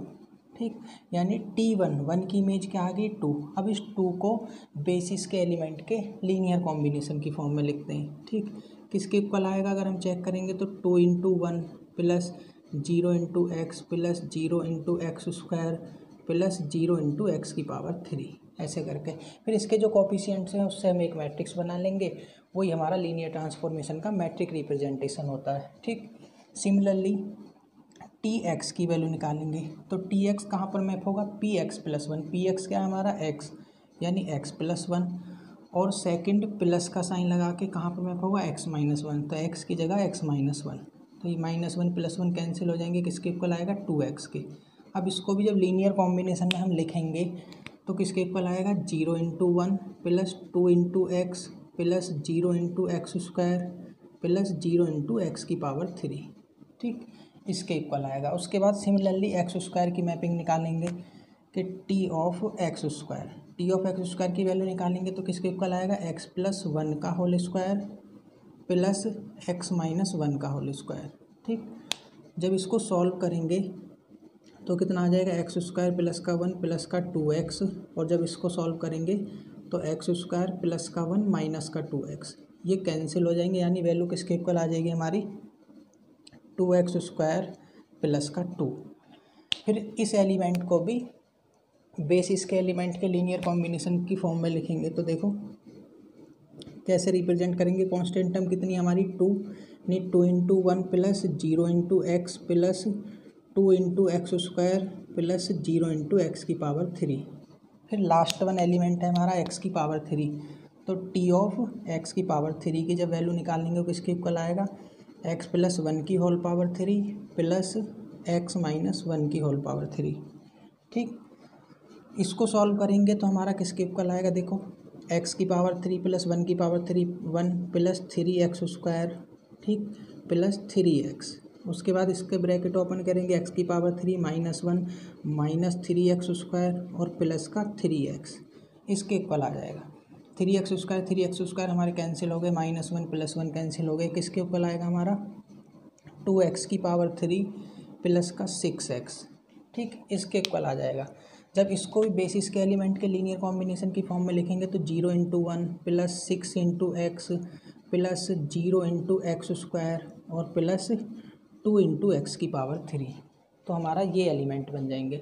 उसके बाद जो हमारा मैट्रिक्स T होगा तो देखो T मैट्रिक्स क्या आएगा, इसके जो कोफिशिएंट है उनको हम कॉलम वाइज रिप्रेजेंट कर देंगे, ठीक। तो कोफिशिएंट क्या हमारे 1 के, जब हमने 1 को मैप करा था तो कहाँ पर मैप हुआ था वो 2 पर, तो जो हमारे कोफिशिएंट है वो कितने 2 0 0 0, यानी इसका जो फर्स्ट कॉलम बनने वाला है किसके इक्वल आएगा 2 0 0 0, ठीक। उसके बाद x, ठीक, x कहाँ पर मैप हुआ है 0 2 0 0, तो कितना आ जाएगा 0 2 0 0। उसके बाद x² कहाँ पर मैप हुआ है 2 0 2 0, यानी 2 0 2 0। उसके बाद x⁻3 कहाँ पर मैप हुआ है 0 6 0 2, तो ये हमारा मैट्रिक रिप्रेजेंटेशन है इस लीनियर ट्रांसफॉर्मेशन का, ठीक है, ये हमारा T बना। अब देखो, अब ऑप्शन करते हैं तो T जो होगा हमारा इसकी आइगन वैल्यू, ठीक, तो ये क्या बना है एक अपर ट्रायंगुलर मैट्रिक्स बना है, तो जो डायगोनल एंट्री होंगी हमारी क्या होंगी आइगन वैल्यूज, तो आइगन वैल्यू कितनी आ जाएंगी, therefore eigen value of T is equal to कितना आ जाएगा 2 2 2 2, एक ही आइगन वैल्यू है वो कितने टाइम्स है 4 टाइम्स, तो ये आइगन वैल्यू है, सारी की सारी आइगन वैल्यू नॉन जीरो है, तो डिटर्मिनेंट हमारे पास कितना आ जाएगा, देयरफॉर डिटर्मिनेंट ऑफ T 2 × 2 × 2 × 2, ठीक है, तो कितना आ जाएगा 16, डिटर्मिनेंट 16 है, इसके पास 1 आइगन वैल्यू है 2 और कितनी बार है 4, यानी 2 is an eigen value with multiplicity 4, तो therefore option first is incorrect and option fourth is correct. Option fourth कहता है कि 2 is an eigen value with multiplicity 4, एक ही आइगन वैल्यू 2 4 बार, ठीक, तो AM कितना अलजेब्राइक मल्टीप्लिसिटी कितनी हो जाएगी 2 की 4, फोर्थ ऑप्शन हमारा करेक्ट। उसके बाद देखो सेकंड और थर्ड ऑप्शन में हमें क्या करना है T - 2i की वैल्यू निकालनी है, फिर उसकी पावर चेक करेंगे कितनी पावर पे वो 0 होगा, उसी के बेस पर ये सेकंड और थर्ड हमारे पास ऑप्शन है, ठीक। तो देखो T - 2i निकालते हैं, T - 2i जो मैट्रिक्स बनेगा देखो किसके इक्वल आएगा 2i, तो डायगोनल एंट्री भी कितनी हो जाएंगी हमारी 0, यानी 0 0 2 0, उसके बाद 0 0 0 6, और यहाँ पर कितना आ जाएगा 0 0 0 0, और ये एलिमेंट भी 0 0 0 0, ये हमारा क्या आया T - 2i। अब चेक करेंगे तो T - 2i की पावर 2, इस मैट्रिक्स को इसके साथ एक बार और मल्टीप्लाई करेंगे तो चेक करेंगे कि ये हमारा क्या बन जाएगा नल मैट्रिक्स, ठीक। तो चेक करेंगे तो ये मैट्रिक्स हमारे पास क्या आ जाएगा, नल मैट्रिक्स। ठीक, 0 0 0 0 सारे एलिमेंट हमारे 0 0 बन जाएंगे, तो इट इज़ नल मैट्रिक्स। यानी टी स्क्वायर पे क्या हो गया, 0, टी माइनस 2 आई की पावर 2 क्या हो गया, 0। दिस इम्प्लाइज दैट अब टी माइनस 2 आई की पावर n, ठीक, या m इक्वल टू 0 होगा for all m is greater equal to. अब 2 या 2 से ज़्यादा कोई भी पावर करेंगे तो इसकी हर कोई पावर क्या होगी, 0। अब ऑप्शन चेक करते हैं। ठीक, देखो ऑप्शन फोर्थ कहता है और ऑप्शन सेकंड कहता है कि टी माइनस 2 आई की पावर 4 जो है वो 0 होगा, बट टी माइनस 2 आई की पावर 3 0 नहीं है। ठीक, टी माइनस 2 आई की पावर 4 तो 0 होगा। अब 2 के बाद कितनी पावर करेंगे, 3 पे भी 0, 4 पे भी 0, 5 पर भी 0। लेकिन ये कह रहा है कि टी माइनस 2 आई की पावर जो 3 है वो हमारा क्या है, नॉन जीरो। लेकिन टी माइनस 2 आई की पावर 3 भी जो है हमारा क्या होगा, वो 0 हो जाएगा। 3 भी 0 होगा एंड 2 आई की पावर 4 भी जो है वो भी 0 होगा। तो option second is incorrect. Third option कहता है टी माइनस 2 आई की पावर 3 0 होगा, बट टी माइनस 2 आई की पावर 2 जो है वो नॉन जीरो होगा। हाँ, 3 तो 0 होगा लेकिन 2 भी हमारे पास क्या आ रहा है, नल मैट्रिक्स विच इज़ 0। तो option third is also incorrect. तो एक ही ऑप्शन करेक्ट है हमारा, फोर्थ ऑप्शन। ठीक, इसके बाद नेक्स्ट क्वेश्चन है हमारा, ये भी पार्ट सी का है, क्वेश्चन नंबर 10th कि consider the quadratic forms Q1 equal to X Y and Q2 equal to X square plus 2x plus Y square and Q3 equal to X square plus 3xy plus 2 into Y square on R square. 3 हमें quadratic form दिए। Choose the correct statement from below. हमें correct statement check करना है कि कौन कौन सा हमारा करेक्ट है। ठीक, ऑप्शन फर्स्ट है Q1 and Q2 are equivalent. Option second है Q1 and Q3 are equivalent. Option number third है Q2 and Q3 are equivalent and option number fourth है ऑल आर इक्विवेलेंट। तो सिंपल क्वाड्रेटिक फॉर्म और हमें इनको equivalent check करना है। तो हमारे पास कुछ स्टेटमेंट होते हैं, 2 स्टेटमेंट लिखते हैं कि two quadratic form are equivalent, two quadratic form are equivalent over C. ठीक, इफ एंड ओनली इफ ठीक, रैंक आर सेम। अगर फील्ड हमारा कॉम्प्लेक्स नंबर है तो 2 क्वाड्रेटिक फॉर्म हमारी इक्विवेलेंट होती हैं अगर उनकी रैंक क्या हो, इक्वल आए। ठीक, और सेकंड स्टेटमेंट है कि two quadratic form are equivalent over set of real number if and only rank and signature,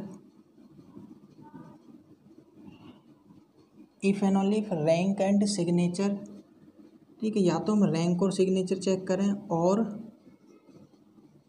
rank and, ठीक है, इंडेक्स। ठीक, अगर ये हमारे इक्वल हैं, ठीक है, रैंक एंड इंडेक्स और रैंक और सिग्नेचर आर सेम। ठीक, तो ओवर सी अगर हमको इक्विवेलेंट चेक करना होता है तो क्वाड्रेटिक फॉर्म को क्या होना पड़ेगा, उनकी रैंक को इक्वल होना पड़ेगा, इफ एंड ओनली कंडीशन है। और अगर ओवर आर हमें इक्विवेलेंट चेक करना है तो रैंक और सिग्नेचर या रैंक और इंडेक्स हमारे क्या होने चाहिए, इक्वल होने चाहिए। ठीक, तो इन्हीं स्टेटमेंट के बेस पर हम क्वेश्चन करेंगे। हमें जो फील्ड गिवन है वो क्या है, हमारा फील्ड रियल नंबर। ठीक, जो क्वाड्रेटिक फॉर्म है हम कहाँ पर कंसीडर करिए, ऑन आर स्क्वायर में कंसीडर करिए। ठीक, तो इनका मैट्रिक रिप्रेजेंटेशन करेंगे और फिर चेक करेंगे एक एक करके। तो सबसे पहले Q1 को चेक करते हैं, Q1 XY। ठीक, तो जब Q1 के लिए मैट्रिक्स बनाएंगे तो देखो मैट्रिक्स क्या बनेगा, कोफिशिएंट मैट्रिक्स हमारा। ठीक है, ये x ये y, इधर x इधर y, तो एक्स स्क्वायर का कोफिशिएंट 0, वाई स्क्वायर का कोफिशिएंट 0, एक्स वाई का कोफिशिएंट 1। ठीक, तो 1 कोफिशिएंट है, फिर हम क्या करते हैं, इसको सिमेट्रिक बनाते हैं, 1/2 इधर और 1/2 इधर। ठीक, अब जैसा जैसा बिहेवियर इसका होगा वैसा वैसा बिहेवियर हमारा क्वाड्रेटिक फॉर्म का होगा। ठीक, तो देखो इस क्वाड्रेटिक फॉर्म का बिहेवियर चेक करते हैं। इसका जो डिटर्मिनेंट आएगा या हम आइगन वैल्यू निकालेंगे तो इसकी जो आइगन वैल्यू आएंगी हमारी आइगन वैल्यू क्या हो जाएंगी, इसकी आइगन वैल्यू ±1/2। ठीक, आइगन वैल्यू नॉन जीरो है। रैंक कितनी होगी इसके केस में, रैंक अगर इसको Q1 मान लें, Q1 की रैंक कितनी है हमारी 2, और आइगन वैल्यू क्या होंगे, एक आइगन वैल्यू प्लस है, एक आइगन वैल्यू नेगेटिव है। तो सिग्नेचर किसके इक्वल आएगा, एस से नोट करते हैं सिग्नेचर को, 1 - 1 यानी 0। Number of positive eigen value, number of negative eigen value, उनका डिफरेंस क्या होता है, सिग्नेचर। तो इस केस में रैंक 2 और सिग्नेचर 0। अब ऐसे ही Q2 को सॉल्व करेंगे, Q2 x, y, तो इसके लिए भी डिटर्मिनेंट बनाएंगे, मैट्रिक्स रिप्रेजेंटेशन करेंगे। तो ये हमारा x का कोफिशिएंट, ये y का। ठीक, तो देखो Q2 बनाएंगे, x² का कोफिशिएंट कितना है 1, y² का कोफिशिएंट कितना है 1, एक्स वाई कितना दिया है 2, तो इधर हम हाफ दे देंगे, 2 का हाफ कितना है 1, और इधर भी हाफ। ठीक, इसको चेक करेंगे, इस केस में रैंक कितनी आएगी, देखो सारी एंट्री सेम है, रैंक कितनी है इसकी, रैंक ऑफ Q2 = 1 आने वाला है। ठीक, एक आइगन वैल्यू कितनी होगी इसकी 0, और एक आइगन वैल्यू कितनी आएगी इसकी 2। तो आइगन वैल्यू जो होंगे वो क्या होंगे 0, 2। देयरफॉर सिग्नेचर किसके इक्वल आएगा हमारा, ठीक, number of positive eigen value minus number of negative eigen value. Positive eigen value कितनी है इसके पास, एक, नेगेटिव आइगन वैल्यू एक भी नहीं है, तो सिग्नेचर कितना होगा इसका 1। ठीक, अब एक बार Q3 भी निकाल लेते हैं, Q3 का मैट्रिक रिप्रेजेंटेशन करेंगे। तो Q3 के जो केस में हमारा मैट्रिक्स बनने वाला है कितना बनेगा 1। ठीक, इधर कितना दिया है 2, इधर कितना दिया है 3/2, और इधर कितना दिया है 3/2। ठीक, तो इसकी भी रैंक चेक करेंगे, देखो डिटर्मिनेंट चेक करेंगे कितना आएगा 2 - 9/4, यानी डिटर्मिनेंट नॉन जीरो, यानी रैंक ऑफ Q3 जो है वो हमारा कितना आ जाएगा 2। और अगर हम आइगन वैल्यू चेक करेंगे तो देखो आइगन वैल्यू चेक करेंगे तो ट्रेस देखो, ट्रेस कितना है इसका, ट्रेस ऑफ Q3 ठीक 3 है, और डिटर्मिनेंट कितना है हमारा 2 - 9/4, यानी माइनस का 1/4। तो डिटर्मिनेंट कितना आएगा माइनस का 1/4। डिटर्मिनेंट क्या है <0। Trace positive, determinant negative. ठीक है, 2 आइगन वैल्यू होंगी, डिटर्मिनेंट नेगेटिव है, यानी एक आइगन वैल्यू नेगेटिव, एक आइगन वैल्यू पॉजिटिव, और ट्रेस पॉजिटिव है तो पक्का एक आइगन वैल्यू नेगेटिव, एक आइगन वैल्यू पॉजिटिव। तो जो सिग्नेचर आएगा देयरफॉर सिग्नेचर निकालेंगे वो कितना आएगा, पॉजिटिव आइगन वैल्यू 1 होगी माइनस नेगेटिव आइगन वैल्यू भी 1 होगी, सिग्नेचर कितना आएगा 0। ठीक, अब चेक कर लेंगे कि किस किस के लिए रैंक और सिग्नेचर हमारे इक्वल हैं। तो चेक करेंगे Q1 की रैंक कितनी है 2 और सिग्नेचर कितना है 0। यहाँ पर Q3 के लिए चेक करेंगे तो रैंक कितनी आई है हमारी 2 और सिग्नेचर कितना आया है 0। तो Q1 and Q3 are equivalent. ठीक, Q1 and Q3 are equivalent. Q2 में देखो Q1 और Q2 को कंपेयर करेंगे तो Q1 की जो रैंक है वो कितनी है हमारे पास 2, और Q1 की जो रैंक है वो 2 है, Q2 की रैंक जो है वो कितनी है 1। तो Q1 और Q2 जो है वो इक्विवेलेंट नहीं होंगे। सिमिलरली Q2 की रैंक कितनी है 1, Q3 की रैंक कितनी है 2, तो Q2 और Q3 भी इक्विवेलेंट नहीं होंगे, और ये भी इनकरेक्ट, ऑल आर इक्विवेलेंट। तो option second is correct only. इसके बाद नेक्स्ट क्वेश्चन है हमारा,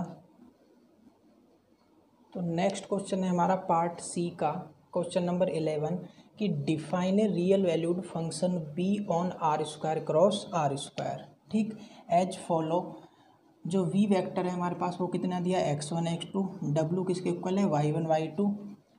ठीक, बिलोंग्स टू r², ये r² के 2 मेंबर हैं।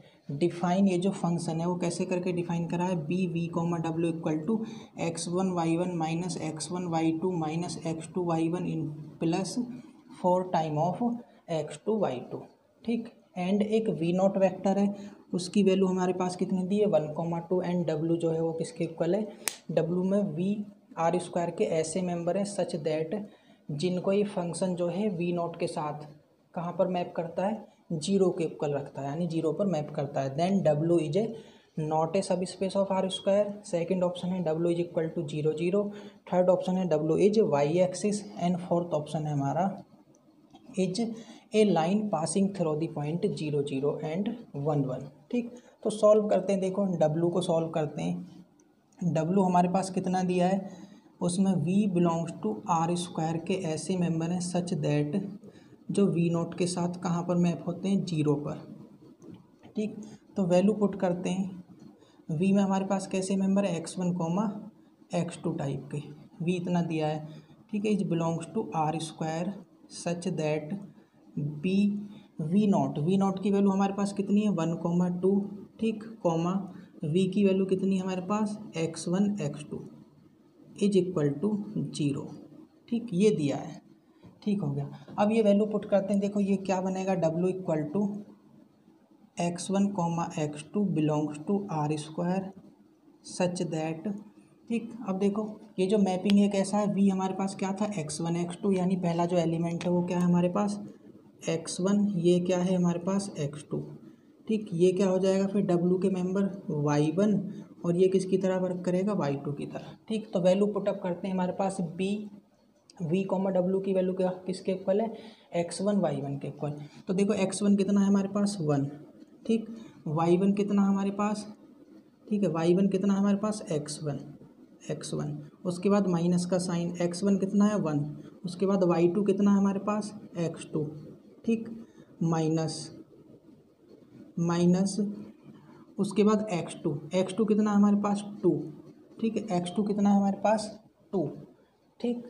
उसके बाद हमें क्या पुटअप करना है, y2 पुट करना है, ठीक। चीज़ मिस हो गई है,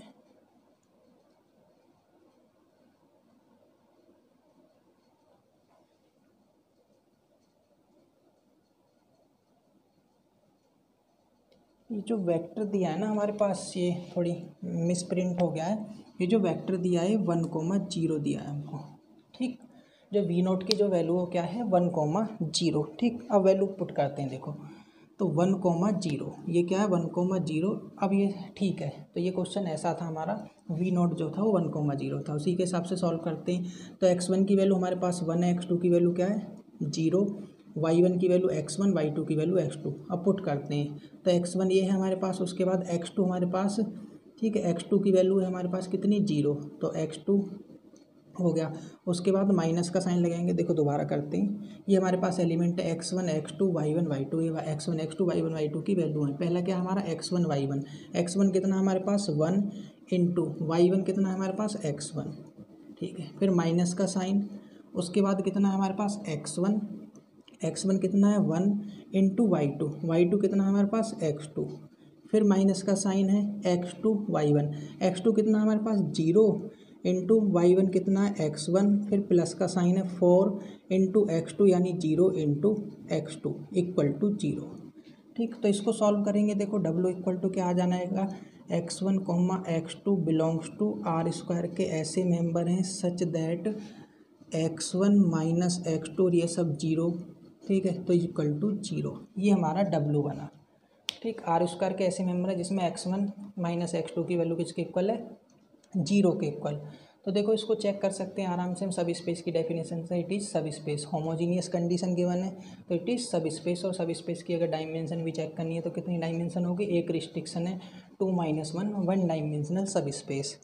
तो ये क्या है हमारा इज सब स्पेस, इज ए सब स्पेस। बाई डेफिनेशन चेक करोगे तो बहुत आराम से चेक हो जाएगा, इज ए सब space of R square homogeneous condition के साथ, ठीक हो गया। तो फर्स्ट ऑप्शन हमारा क्या हो गया इनकरेक्ट। अब देखो ये क्या सब स्पेस है, रिस्ट्रिक्शन क्या है कि ऐसे x1 x2 belongs to R square के ऐसे मेंबर है जहाँ पर x1 माइनस x2 किसके इक्वल है 0 के इक्वल, यानी x1 इक्वल टू किसके इक्वल है x2 के। तो देखो आर स्क्वायर में जो फर्स्ट कोऑर्डिनेट है x1, x की जगह उसको क्या लिया x1, y की जगह क्या लिया है हमारा x2। तो x1 इक्वल टू x2 कौन सी लाइन होती है y equal to x line, ये सब स्पेस है इस लाइन के इक्वल, ये है हमारा x1 इक्वल टू x2, ठीक है। तो देखो इसके अंदर कौन कौन से मेंबर आएंगे, अगर हम W के अंदर मेंबर लिखने जाएंगे तो x1 x2 जहाँ जहाँ पर x1 इक्वल टू x2 सारे मेंबर आएंगे, यानी इस लाइन के ऊपर जितने भी मेंबर होंगे हमारे वो सारे के सारे मेंबर W के अंदर आएंगे। इसमें इस लाइन पे कितने मेंबर होंगे इनफाइनाइटली मैनी मेंबर्स, ठीक। तो अगर हम कुछ एलिमेंट लिखें तो देखो ऐसे 0 0 आएगा, फिर 1 1 आएगा, फिर 2 2 आएगा, ठीक है, उसके बाद 3 3 आएगा, ठीक, डैट डैट ऐसे ऐसे आते रहेंगे, इनफाइनाइटली मैनी मेंबर इसके अंदर कंटेन करेंगे। इस लाइन के इक्वल है हमारा सब स्पेस, ये कह रहा है इक्वल टू 0 0, यानी ये कहना चाह रहा है 0 0 सब स्पेस होगा। Option second is also incorrect. Third option कहता है इज दी वाई एक्सिस, ये जो है वाई एक्सिस का सब स्पेस होगा, जो डब्लू है वो क्या है वाई एक्सिस ना, डब्लू वाई एक्सिस नहीं है, Y equal to X line है। तो third option is also incorrect. अब हमारा फोर्थ ऑप्शन बचा, और देखो फोर्थ ऑप्शन क्या कहता है कि इज द लाइन, डब्लू एक लाइन है which passing through the point 0 0 and 1 1। देखो Y equal to M X line 0 0 से पास होती है, 1 1 से पास होती है, उन सारे पॉइंट से पास होती है जिनकी वैल्यू एक्स और वाई कोऑर्डिनेट पे क्या है इक्वल। ठीक, तो फोर्थ ऑप्शन इज करेक्ट। ठीक, तो सिंपल क्वेश्चन था, बस सिर्फ हमें सॉल्व करना है, बाकी कुछ नहीं, आंसर टिक करना है इसके बाद। आई होप आप सभी को ये सॉल्यूशन, क्वेश्चंस के जो सॉल्यूशन है वो समझ आए होंगे। तो चैनल को लाइक, सब्सक्राइब और शेयर ज़रूर करें। Thanks for watching video.